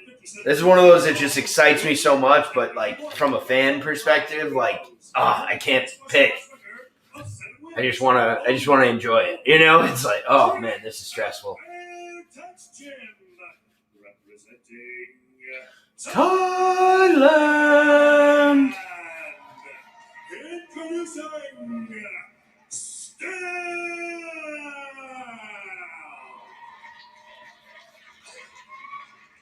Yeah, and so that's something in Thailand. I don't know if y'all know it, but basically a lot of them take on the name of their gym. So that's why she's Stamp Fairtex. Name Stamp, and then she takes on, there's also Wonder Girl Fairtex. There's a few different Fairtexes in a few different fighters who have the quote-unquote last name of Fairtex. But here we are. We got a big matchup here. Big atom weight Grand Prix finale. Let's go. Round 1. Here we go. They meet in the middle. Oh, Ritu, right off the bat, trying to get into the clinch, being very aggressive. Wow.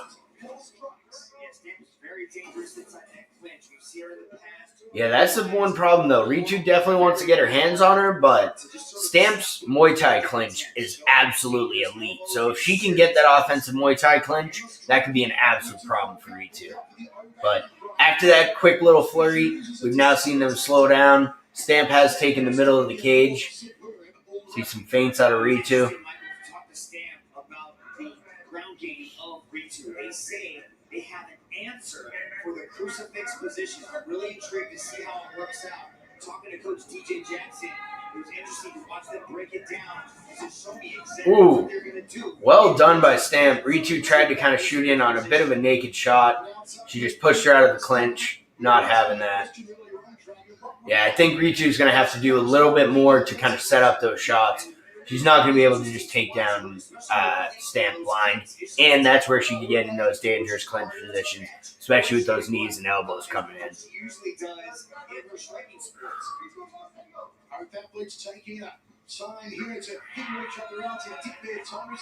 Yeah, really trying to download each other's information. The ref's asking for a little more action. That's something I love about One Championship.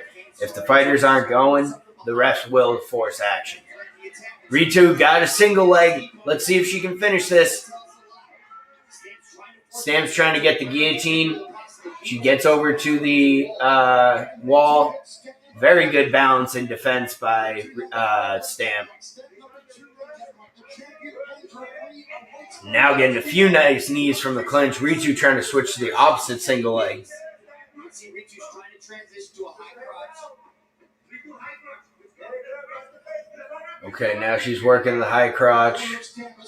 Let's see if she can finish from this position. I mean, Stamp is doing a very good job of keeping her balance, building from that base, using the cage as a support system, and keeping that underhook. Let's see if Ritu can change her way into a different position. Nice little knee on the inside for Ritu.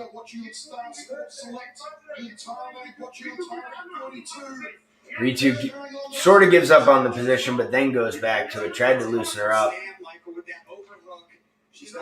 Yeah, that overhook's really stayed in Stamp right now.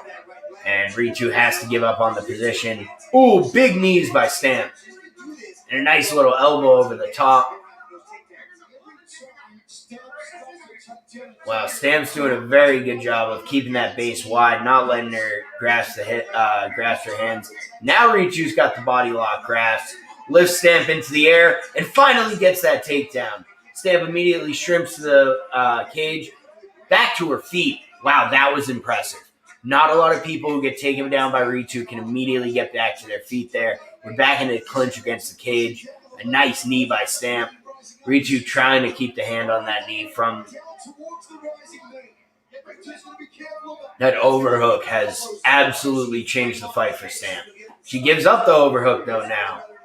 Let's see if that's going to actually give an issue. Ritu's got those hands clasped behind her back. She's got the double leg. Let's see if she can lift this into the takedown. She's got Stamp in the air, but is Stamp going for the guillotine? Stamp smiling in the air. Ritu smart enough to not drop that, not put herself in a dangerous position with that guillotine. Wow. Stamp's wrestling defense has been elite here. She's using a very good job, but I will say that's a very veteran move by Ritu to know that Stamp had that chance for that guillotine, and if you slam somebody down, you can just snatch your neck into a very bad position there. So, smart by Ritu. Now trying to start letting her hands go a little bit in this clinch, Ritu. Throwing some nice little uppercuts. But that overhook still just giving it a bit of control for Stamp. Not really letting any offensive positions get there. Nice knee to the body by Stamp.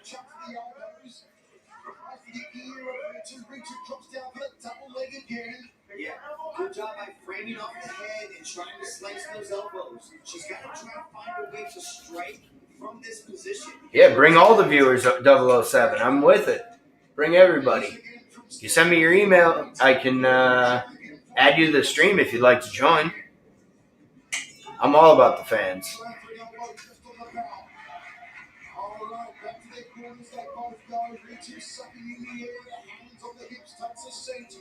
Folks, let us know your thoughts. #1 Retail Warriors. Mitch, Interesting first five. A lot of wall wrestling at this point. Ritu.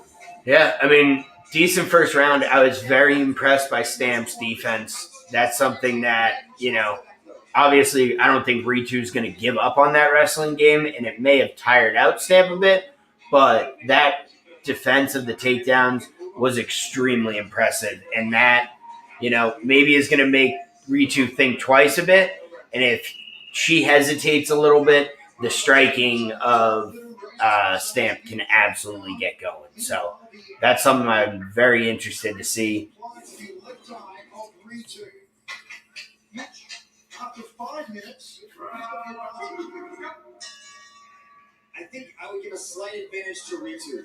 She was able to get the takedown, she showed aggression, and she kept the match. Yeah, 007, if you want to join in, send me your email. I can I could add you to the stream if you'd like, or feel free to bring anyone in. I'm all about the fans. I want to interact with everybody. Ooh, nice jab by Stamp. She can find that range with that striking. Oh, now letting the hands go a bit. Ritu tries to go in on a single leg. She finally gets the takedown. And right into half guard. Maintain this top position. This is where Ritu kind of wants to be. She doesn't quite have the dominant position she wants yet, but this is sort of where she wants to go. Oh, Stamp trying to throw up a triangle. This is a tough position for Ritu. This is a tough position. She's trying to sit out of it, trying to roll out, but let's see if she can slowly move her head out. Stamp, this is deep for Stamp. This could be a problem. Uh-oh, this could be a problem. You got one of the arms trapped in there. This keeps getting a little bit tighter. I don't know. This is a bad spot for Ritu, and this is not what you expected out of an elite wrestler like that. Stamp said she had an answer for her on the ground, and could this be it? Nice elbow from the bottom by Stamp. Ritu's almost rolled out, but that lock is just tight by Stamp. Wow, Ritu just won't give up on the position, though. Trying to roll out, trying to stack her up, and I think she slipped the head out. But this could transition into an armbar opportunity for Stamp. She's doing a good job of, Ritu's doing a good job of stacking the body, not letting her extend that arm. But this is still a very dangerous position. She's rolled over and tapped out. There's the armbar for Stamp Fairtex. She wins the Grand Prix. Oh my days. Everyone was talking about Ritu's elite ground game. She finally gets the takedown she's looking for, and Stamp immediately throws up a triangle and works that into the armbar. Rolled her over and finished it. Gets the tap on Fogot. My God, that was impressive.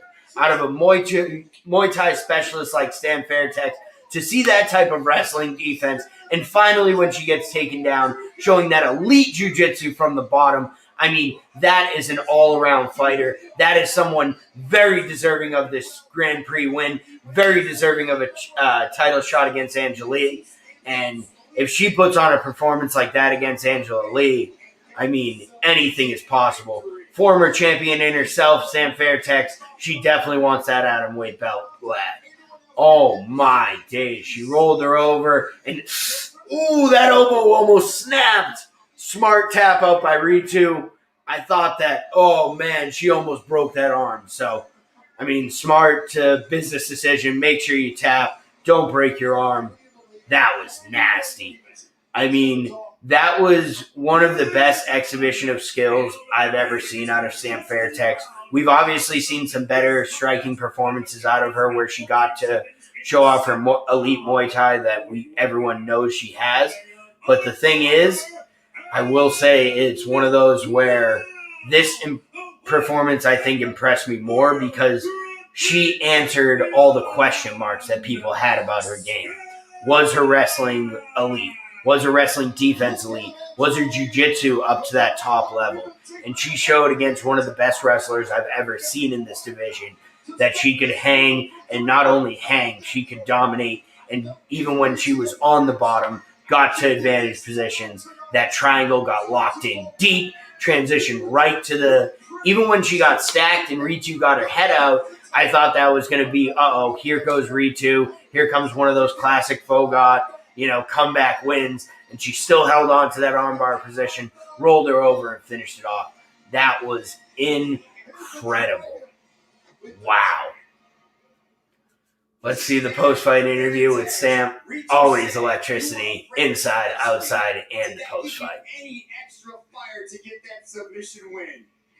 ค่ะคุณแซมก็วันนี้นะคะตามที่เคยสัมภาษณ์กันคุณริตูเนี่ยเขาดูถูกเรื่องการเกมของคุณแซมเนาะวันนี้ก็จัดการได้สำเร็จแล้วค่ะรู้สึกไงบ้างเลยรู้สึกดีใจค่ะแล้วก็เซอร์ไพรส์กับตัวเองมากที่วันนี้ใส่อัมบาร์ได้ Well, I'm very happy right now, and I was surprised that I was able to pull the armbar on her. She said she's very happy now, and it even surprised her to pull an armbar on someone like Ritu Fogot, and I completely agree with that. You have a special message for the champion. They asked if they got a special message for the champ, because we're going to see her fight Angela Lee very soon. หนูจะพยายามซ้อมให้เต็มที่เพื่อที่กระชากเข็มขัดของแองเจล่าลีให้ได้ค่ะ Well, I was trying my best to take down Angela Lee and take her belt. She said she's been trying her best to take down Angela Lee and take her belt. So now she's got her opportunity. We'll probably see that fight in ideally like February or March, but that's going to be an absolute massive, massive fight. And I will say, when I was first thinking about that possible matchup between Stamp and Angela, I was like, okay, I think Stamp might have a bit of the advantage on the feet, but I was like, I think Angela Lee's ground game is probably a little bit better, but I don't think that's true anymore. I mean, I don't want to disrespect the champ in any way, but that was by far the most impressive performance I've ever seen out of Stamp Fairtex. I mean, and again, it's tough. It's a tough thing to say. She's only 24, so seeing her, finally putting together the game, the full game, it's truly impressive. But here we go. Coming up next, we got the main event of the evening, a world championship kickboxing match. Regan Urso taking on Islam Murtazaev. So basically, here's what happened. Is Regan Urso has been absolutely running this division. He's been beating everyone. He just whooped Nikki Holskin's ass twice. And Nikki Holskin right at the top of this division. So Regan Urso is the champion. He went to one championship and basically said, there is no talent on my level left in this division, so go out and find me someone. And that they did. They found Islam Murtazaev, which you're watching some of this pre-fight here, or you'll end up seeing some of his highlight videos. He's got some crazy spinning kicks. He's got some electric strikes. He's got a lot of knockouts early in his kickboxing career. So, and he's the one who stepped up, and everything he said is that he's that guy. So if he's that guy, then let's go. So this is going to be an absolute banger. I'm kind of in the camp that I really don't think that anyone has anything for Regan Urso. He's one of those fighters that he downloads the information of the other fighter, and then he absolutely picks him apart. When you watch that second fight of Nikki Holskin, Nikki actually had a decent, first half of the first round where he was getting a lot of inside leg kicks and some nice low kicks in. And then once Regan got his timing, he just absolutely put it on him. And it was one of those that you see him, pick apart every single piece of their body and just dismantle him. It's honestly impressive. And I'll say, if y'all aren't very familiar with kickboxing, Regan Urso is almost as good as it gets. So get hyped, tune in, let's go. We're inside the Singapore Indoor Stadium where it's about main event time for One Winter Warriors. But folks, this Sunday, the premiere on the One Championship YouTube page of the Anatomy of Angela Lee. I've got my notification set. This is going to be a big one. Ooh, that's going to be sick. They actually are having a new documentary coming out on YouTube starting this Sunday on the One Championship's YouTube. Anatomy of Angela Lee, Part 1. That's going to be a very interesting documentary. Obviously, she's the champ, but even more, I think her story is going to be very interesting. She comes from a fighting family. Her brother, Christian Lee, is also a champion in One Championship. And her sister, Victoria Lee, her younger sister, who started at 16 years old, is fighting in One Championship. So that entire family is legendary in One Championship. So I would love to see a behind the scenes of how they all train together. Christian now has kids. They're bringing the kids to the gym. It's truly a family affair. So that'll be an electric documentary.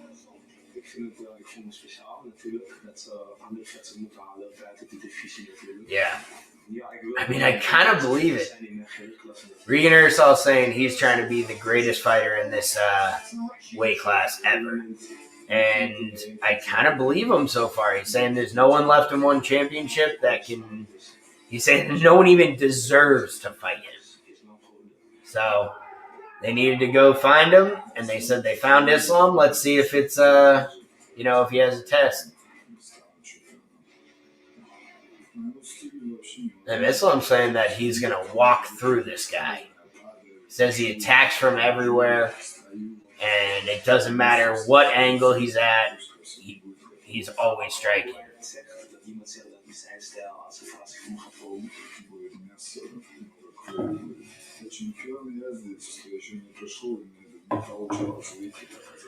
Then that's a bold statement, Islam. He said he's already the world champion. He's just got to prove it now. So that's some big words against a very tough opponent.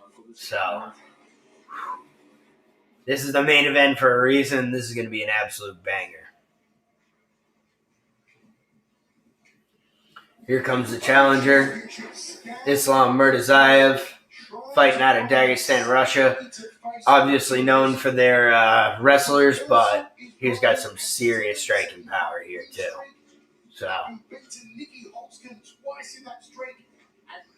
surprisingly, he doesn't really have the Dagestani beard. He's got more of this kind of soul patch deal going. Still no mustache, of course, but yeah, this guy is he's very, I don't know if you want to call it confident or cocky, but either way, this guy's got a lot of belief in himself. And I mean, part of me thinks you need that sort of confidence to fight a guy like Regan Ersal, because if you have any sense of fear, the fight's already over. But on the flip side of the coin, if you're overconfident and think you're just going to walk through the champ, there ain't never been no one to walk through Regan Ersal. He's lost a few fights, I think all by decision, and all were absolute wars. So if you think you're just going to walk through him, you're in for a tough night, my friend. He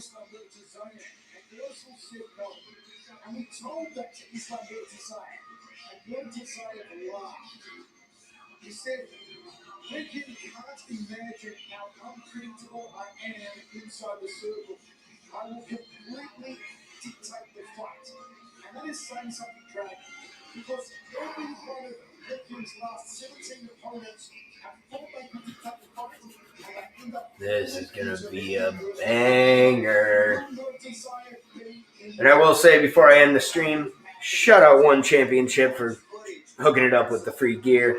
Always love them. Much love from all the boys over at No Judges Necessary. This is going to be a long time, great relationship between us and One Championship. The Immortal One is a beast. Islam Murtazaev believes in his heart that he has the skill set to take.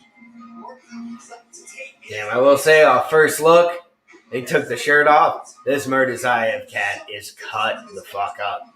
This dude's is absolutely ripped. He's got some serious power in there, and he looks to be in way better shape than I saw in most of his training hype videos. So maybe he's ready for the challenge. I don't know. I really don't know.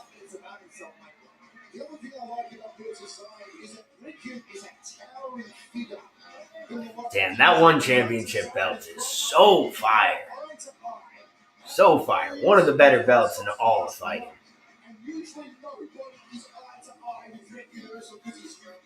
Ersal towers over most of his opponents, but he doesn't fight like a long-range fighter. He just keeps walking forward. It's going to be interesting to watch how Murtazaev deals with that pressure, because he's a pressure fighter of his own. And when you talk to Murtazaev, yeah, that's what really interested me in this matchup, at least. I mean, obviously, I've seen a lot more of Regan Ersal than I have Murtazaev, but in my research that I found on Murtazaev, both of these guys just love to walk down their opponents and be on the front foot and have a ton of pressure. So now it's just I don't know, if they're both going forward, something got to give. The immovable force against the unstoppable object. But here comes the immortal one, Regan Ersal, fighting out of Suriname. Got that beautiful One Championship belt. That clean-ass silver mask. This dude just is relentless. That's one of those things. He's got so many weapons, and he doesn't stop using them. Kicks, punches, elbows, everything. the knees even. Like, he just, and his motor is unbelievable. He can just go nonstop throughout the entire round. It's honestly incredible.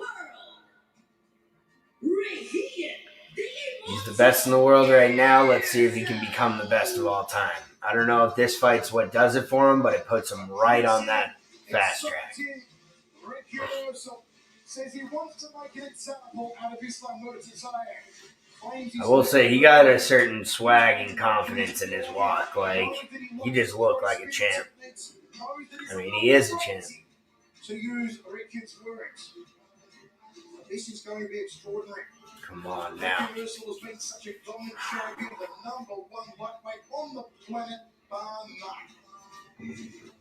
Much anticipated matchup, Dragon. Rick Universal, who really never seems to tire, which is extraordinary for a man of his size and his work rate, is, according to the stats, second to none in one Super Series. Yeah, he builds like a pot of water, just slowly building and boiling over on his opponents. And he just Builds like a pot of water, just keeps building and building, and then eventually boils over. Wow, that's a great analogy. But honestly, he has just such a crazy pressure. Like, against Nicky Holzken, it was just non-stop. It's one of those that, like, he throws a combo, you think you step out of his range, and then he's such a long fighter that he can hit you while you think you're out of range, and then he closes the distance again, hits you again, and then you keep trying to just chase that, and he's just on you and just constantly throwing and constantly changing it up, and knees, punches, kicks, hooks, everything. Like,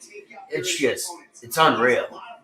But I will say, in a guy that, you know, likes to be risky like Islam, like, maybe he can find an opportunity to get a crazy knockout or something, but my God, I would not want to fight Regan Ersol.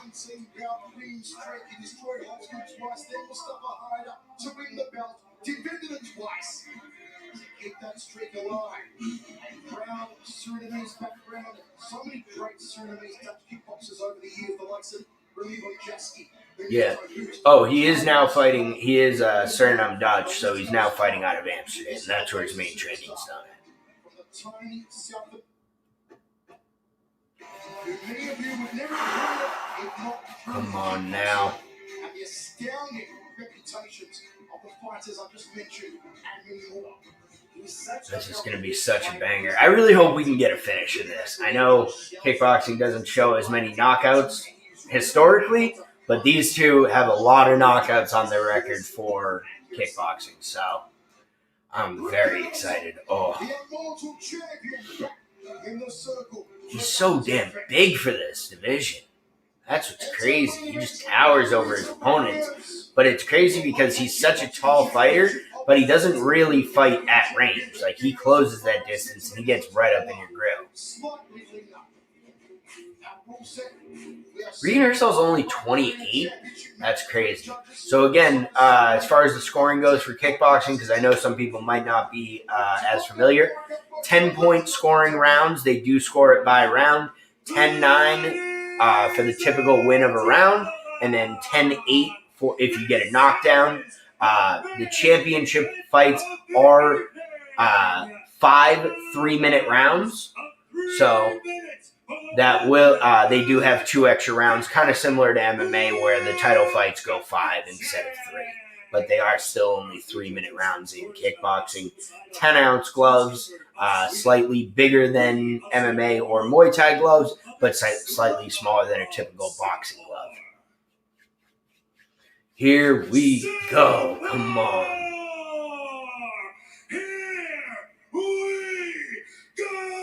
Oh, Dom Lau hitting it for the main event. Let's go.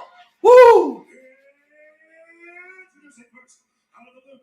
He stands at 184 centimeters tall, weighing in at 77.1 kilos, holding a Muay Thai and kickboxing record of 20 wins and 4 losses. Training out of Venom Training Camp, Thailand. Oh, he's actually been fighting out of Venom in Thailand. Okay, that's interesting. A lot of Russian fighters have been fighting out of Thailand. So, surprised he's not a Tiger Muay Thai. Would prefer him to be there. But interesting that he's been trying to get his kickboxing and Muay Thai up in Thailand. That seems like a kind of natural progression for a lot of Russian kickboxers and fighters. Out of the red corner, he stands at 189 centimeters tall, weighing in at 76.7 kilos, holding a Muay Thai and kickboxing record of 56-4 is just disgusting. I mean, this dude is insane. He's fighting out of Zhejiang in Amsterdam. Okay. Presenting to you the reigning and defending, undisputed, lightweight champion of the world, Regan, the immortal Ursal. Woo! The immortal about to put on a show, I think. But, Islam's just such a weird fighter that it's just I do think there's a chance. All right, I'm glad they have Olivier Coste on this one because there's going to be violence and you need a legitimate ref on this. He's a legend of the game. No touch of gloves. A little bad blood. There's been a lot of shit talking before this fight. Let's get after this. Woo! Round one, here we go.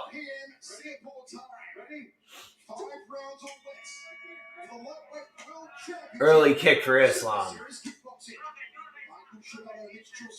Yeah, a lot of times you will see the opponents of Regan get a few good shots in early, but it's almost like Regan's just downloading their timing, getting the information on the fighter, and then he goes, oh, big right counter by Regan.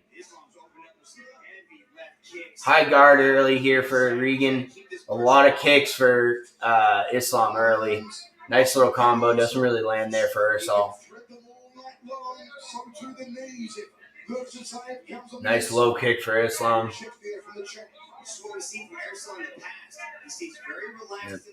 Ursal is very quiet, very relaxed, very calculated in the first round, and then he'll start just going.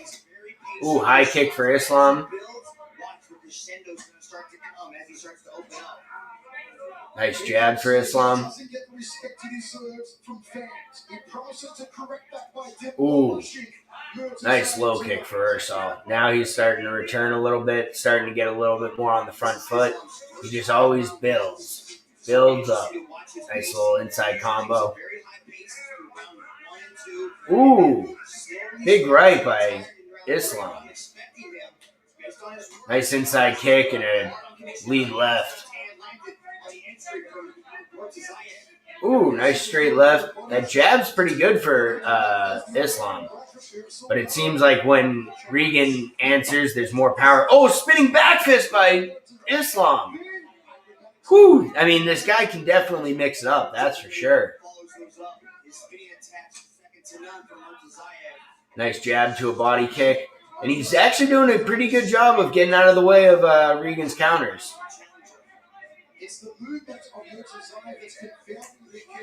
Nice body shot for Regan. Yeah, when he throws that big one over the top, Islam's slipping it so far. Again, ooh, nice little trip there by Islam on the low kick.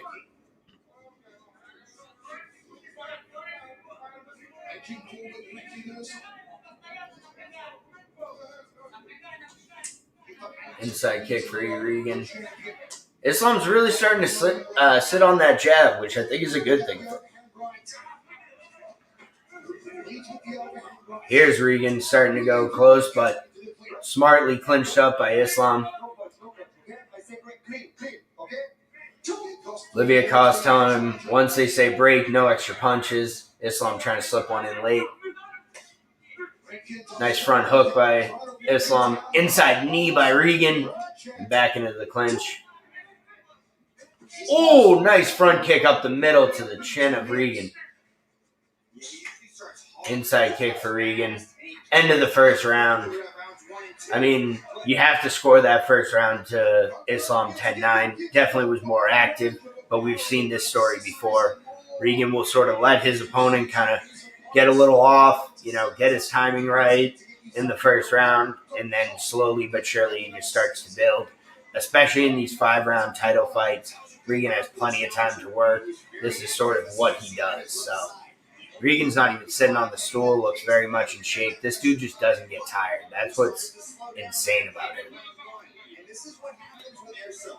And that's sort of what he kind of lets him do, where you could even see it. It was only in the last 30 seconds of that last round, but Islam seemed to tire a bit, was slowing down just that little bit. And that's sort of what Regan does. He lets you tire, he lets it build, and then as you slow down, he speeds up, and it just becomes a problem. All right, round 2, here we go. Nice high kick early for Islam and a nice little jab, but Regan answers low.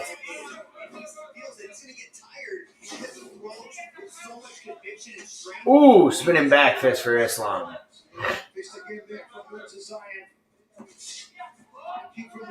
Nice little combo there for Ursal. The overhand right's really not landing for Regan. Mirzayev's doing a good job of slipping out of that and getting out of range of that. But I wonder if the high kick will start being an option for Regan, because he is kind of rotating out to his left, Regan's right. So he might, kind of roll right into one of those high kicks. Another couple nice jabs by Islam. Ooh, big left. Tried the head kick, but Regan's just be able to slip it. Regan's starting to stalk him, push him towards the cage. Ooh, big uppercut. But smartly back into that clinch. Anytime Islam's getting into that close danger, he's clinching, and that's probably a smart move. Ooh, there's a nice quick jab. Nice low kick by Regan. Ooh, now he's really starting to snap off those leg kicks. Ursal with the front left.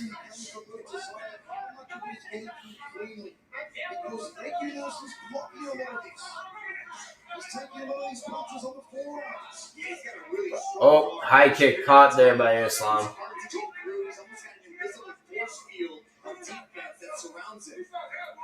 Yeah, even though Islam's throwing a lot, Regan's defense has been good. A lot of this stuff has been blocked with the guard, or a lot of the kicks have been checked. So not a lot's actually getting through on him. But a lot of energy is being spent by Islam, especially with these spinning attacks.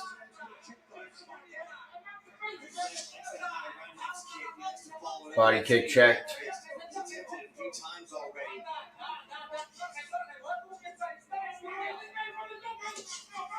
I will say, I think Regan's got to start getting going. I mean, I'm never going to doubt his champ, and we've seen this before, but at this point, almost 2 rounds through, I think Islam might have even stole the second round. So that may not come to a factor later in the fight, but, I mean, if he can steal one more round at some point, I don't know. Nice little knee in the clinch there by Regulon. Come on, Ursal. Oh, catches that leg kick. That's the end of the second round. I mean, so far I'd say 2-0 but for Islam. I mean, like I said, we've seen this out of Regan Ursal. He usually takes a while to kind of get going and sort of time up his opponents, but I don't know. It's one of those things, you kind of feel like you know what he's doing, but it still scares you to watch it. It's still hard to watch and be like, well, I mean, he hasn't done much, but he's okay. But, I mean, that's kind of what he tries to do. He tries to let them, throw a lot, especially these crazy spinning attacks, let his opponent get, tired. And, he's got a great defense, great guard. Nothing really has gotten through. Not a ton has gotten through. So maybe he can hold on here and, now he's got to start going on this third round. This third round's where he's got to turn it on and get going.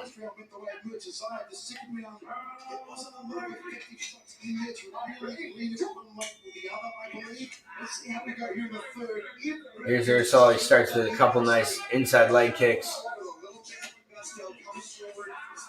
Now a nice outside leg kick. This is usually where we see Urso start going. Yep. Leads with the front kick, front left.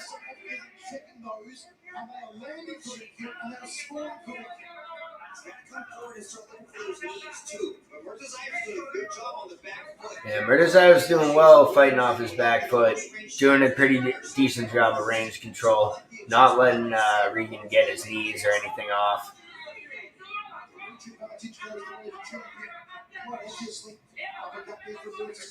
Ooh, nice body kick by Islam. Ooh, nice counter by Islam. Islam's still looking pretty crisp here in the third round. Inside kick for him. Ooh, big right over the top by Regan. Finally one of those lands from him. He goes into the clinch and finishes with a knee. Finally he's starting to find the range on that right hand. Yep. Urso's starting to put the pace on a little bit more. Goes for a flying knee. Doesn't quite connect. Another outside leg kick for him. Ooh, nice body kick. And then followed up by a right straight. But a nice little combo there for Islam. Mostly caught by the guard. Another straight right. That straight right's starting to snap off for Regan.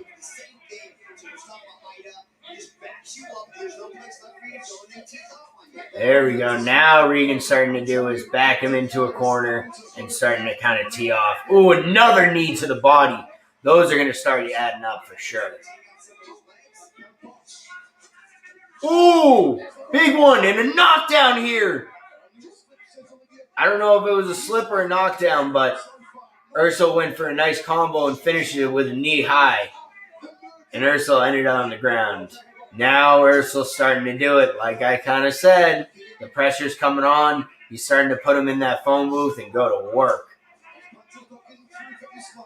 Islam really can't get his punches through that guard at this point.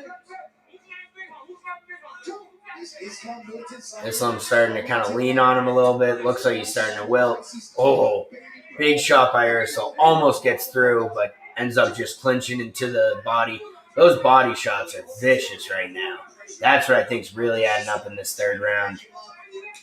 Oh, another knee to the body. These are vicious, and I think that's going to make Islam really wilt in these late rounds. High kick for Islam, but doesn't really connect. End of that third round. You have to give that third to Urso. Now it's 2-1. Now he goes to work. Yeah, definitely. The second round could have went 10-10, but this is where Urso takes over. He's done it time and time again. He's been 5-0 inside one championship, and we've seen it every single time. Folks, let us know your scorecard. Warriors unofficially first round Murtazaev, second round draw, third round Regan Urso on 29 points apiece. So there he is, standing the champion, looking very fresh.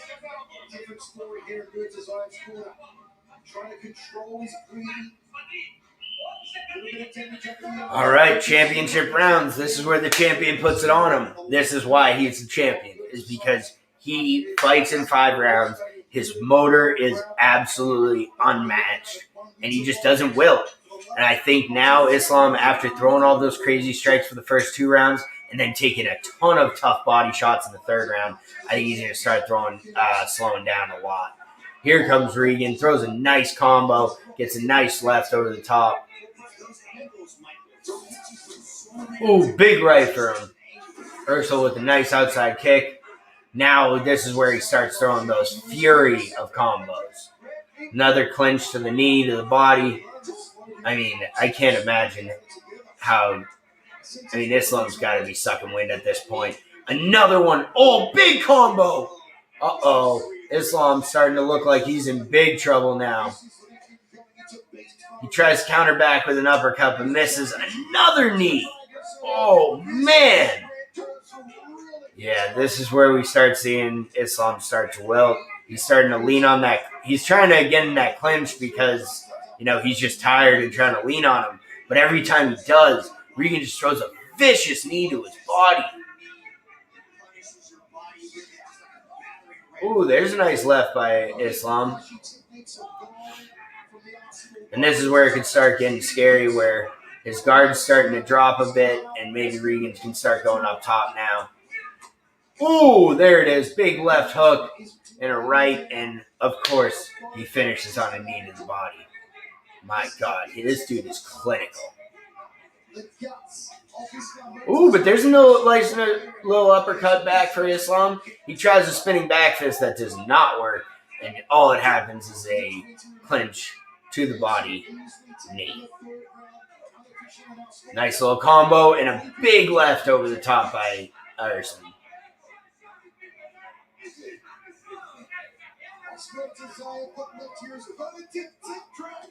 I don't know if... another knee to the body. Now he's just throwing 1-2s and then finishing with those knees. And it's just becoming an absolute problem for Islam. Islam with the back against the cage. This is not where he wants to be, but you can tell, mouth open now. He's sucking wind. It's hard for him to move out of the way of those shots now. Ooh, tried for a flying knee there. Just missed.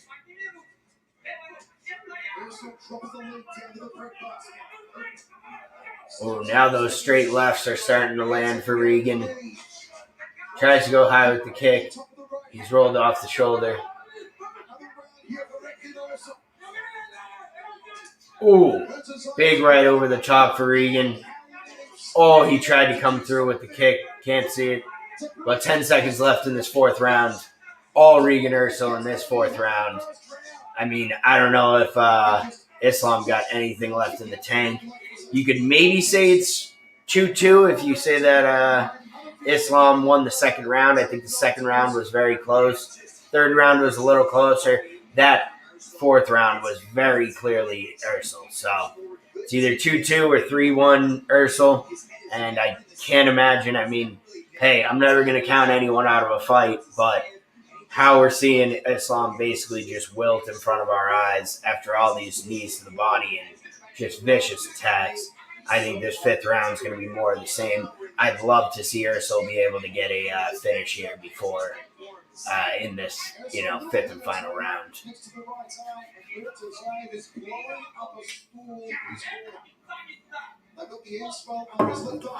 Come on now.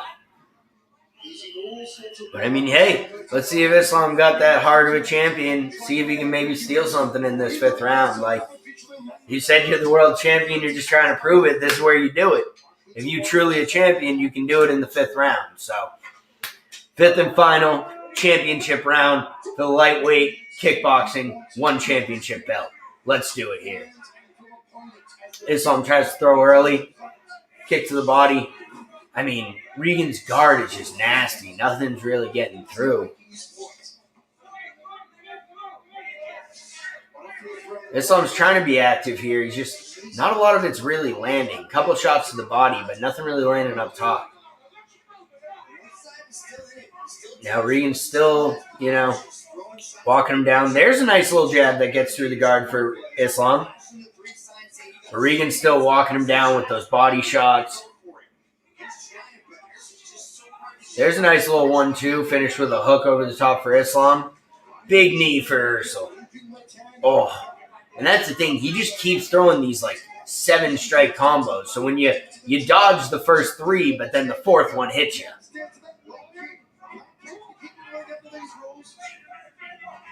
Ooh, big right over the top for Ursul. I gotta say, this cat's got a chin on him for sure, at least, with Islam. And considering how most of the competition has looked against Ursul, this is definitely one of the more competitive fights we've seen in a while out of him. Oh, man. Ooh, big knee to the body. And another one in the clinch. I mean, God, I don't know what the insides of Islam look right now. Probably look like a bowl of spaghetti.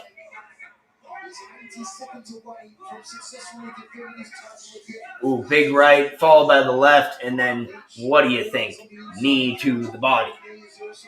He's just throwing so many of them. Oh, another one! Oh, Islam does not like that one. Oh, He almost folded, didn't go down there. Was able to at least get the clinch to stay up, but now a big right over the top for Ursel. Olivia Klaus is yelling at Islam for holding the clinch too long.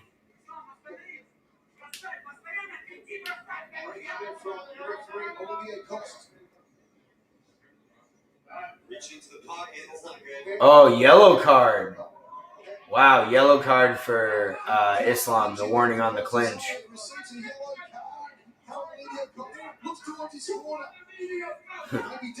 I mean, hey, I get it. A little bit of desperation, trying to find something. Here he goes. He tries to answer back. Gets back into the clinch. Trying to throw something, trying to catch the champ. Oh, but a nice uppercut by Ursel, and then some more knees to the body. Oh, high kick to the chin, followed up by a right. Wow, Islam's really got a chin. I got to give him a lot of credit for that. I've seen that exact combo put people down. Ooh, high kick by Islam. Mostly blocked, but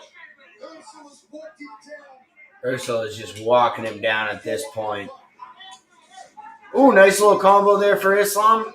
Nice little left hook. And then he clinches again. Wow, and that ends the fight. I gotta say, I think Ursel won. I think the champ's keeping his belt. But credit to Islam Murtazaev. He put on an impressive performance. He hung for 5 rounds with the champ. He took a ton of damage, especially to the body. Showed an incredible chin. Showed an incredible heart. A really good gas tank to still have something left in the 5th round.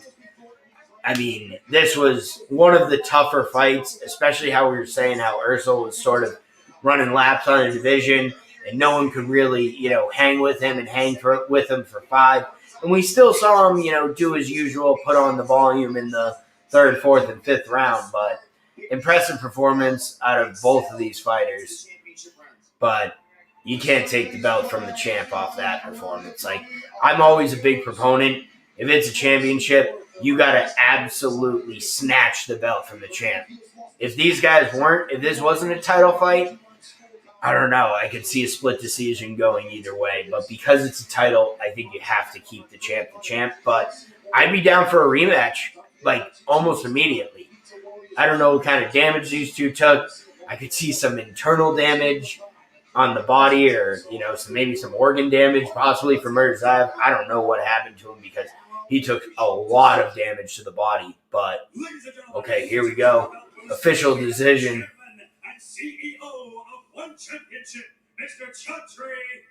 Chatri out here. And now, ladies and gentlemen, after 5 rounds of battle, we turn to the judges' scorecards. Judge number 1 calls this contest in favor of the red corner. Judge 1 says red corner, Ursel. Oh, split decision. Ref number 3. Split decision. And Sue! Let's go. Regan Ursel keeps his belt. Still the best in the lightweight division. But, man, that was close. A split decision. Not what we thought out of Regan Ursel. And you know what? Credit to One Championship. Regan Ursel said, go out and find me a challenge. And they went out and found him a challenge. So, I would love to see these guys fight again. What a fight. What a card top to bottom. If y'all tuned in late, that's the great thing about One Championship. You can go back and watch this entire card on YouTube at any time.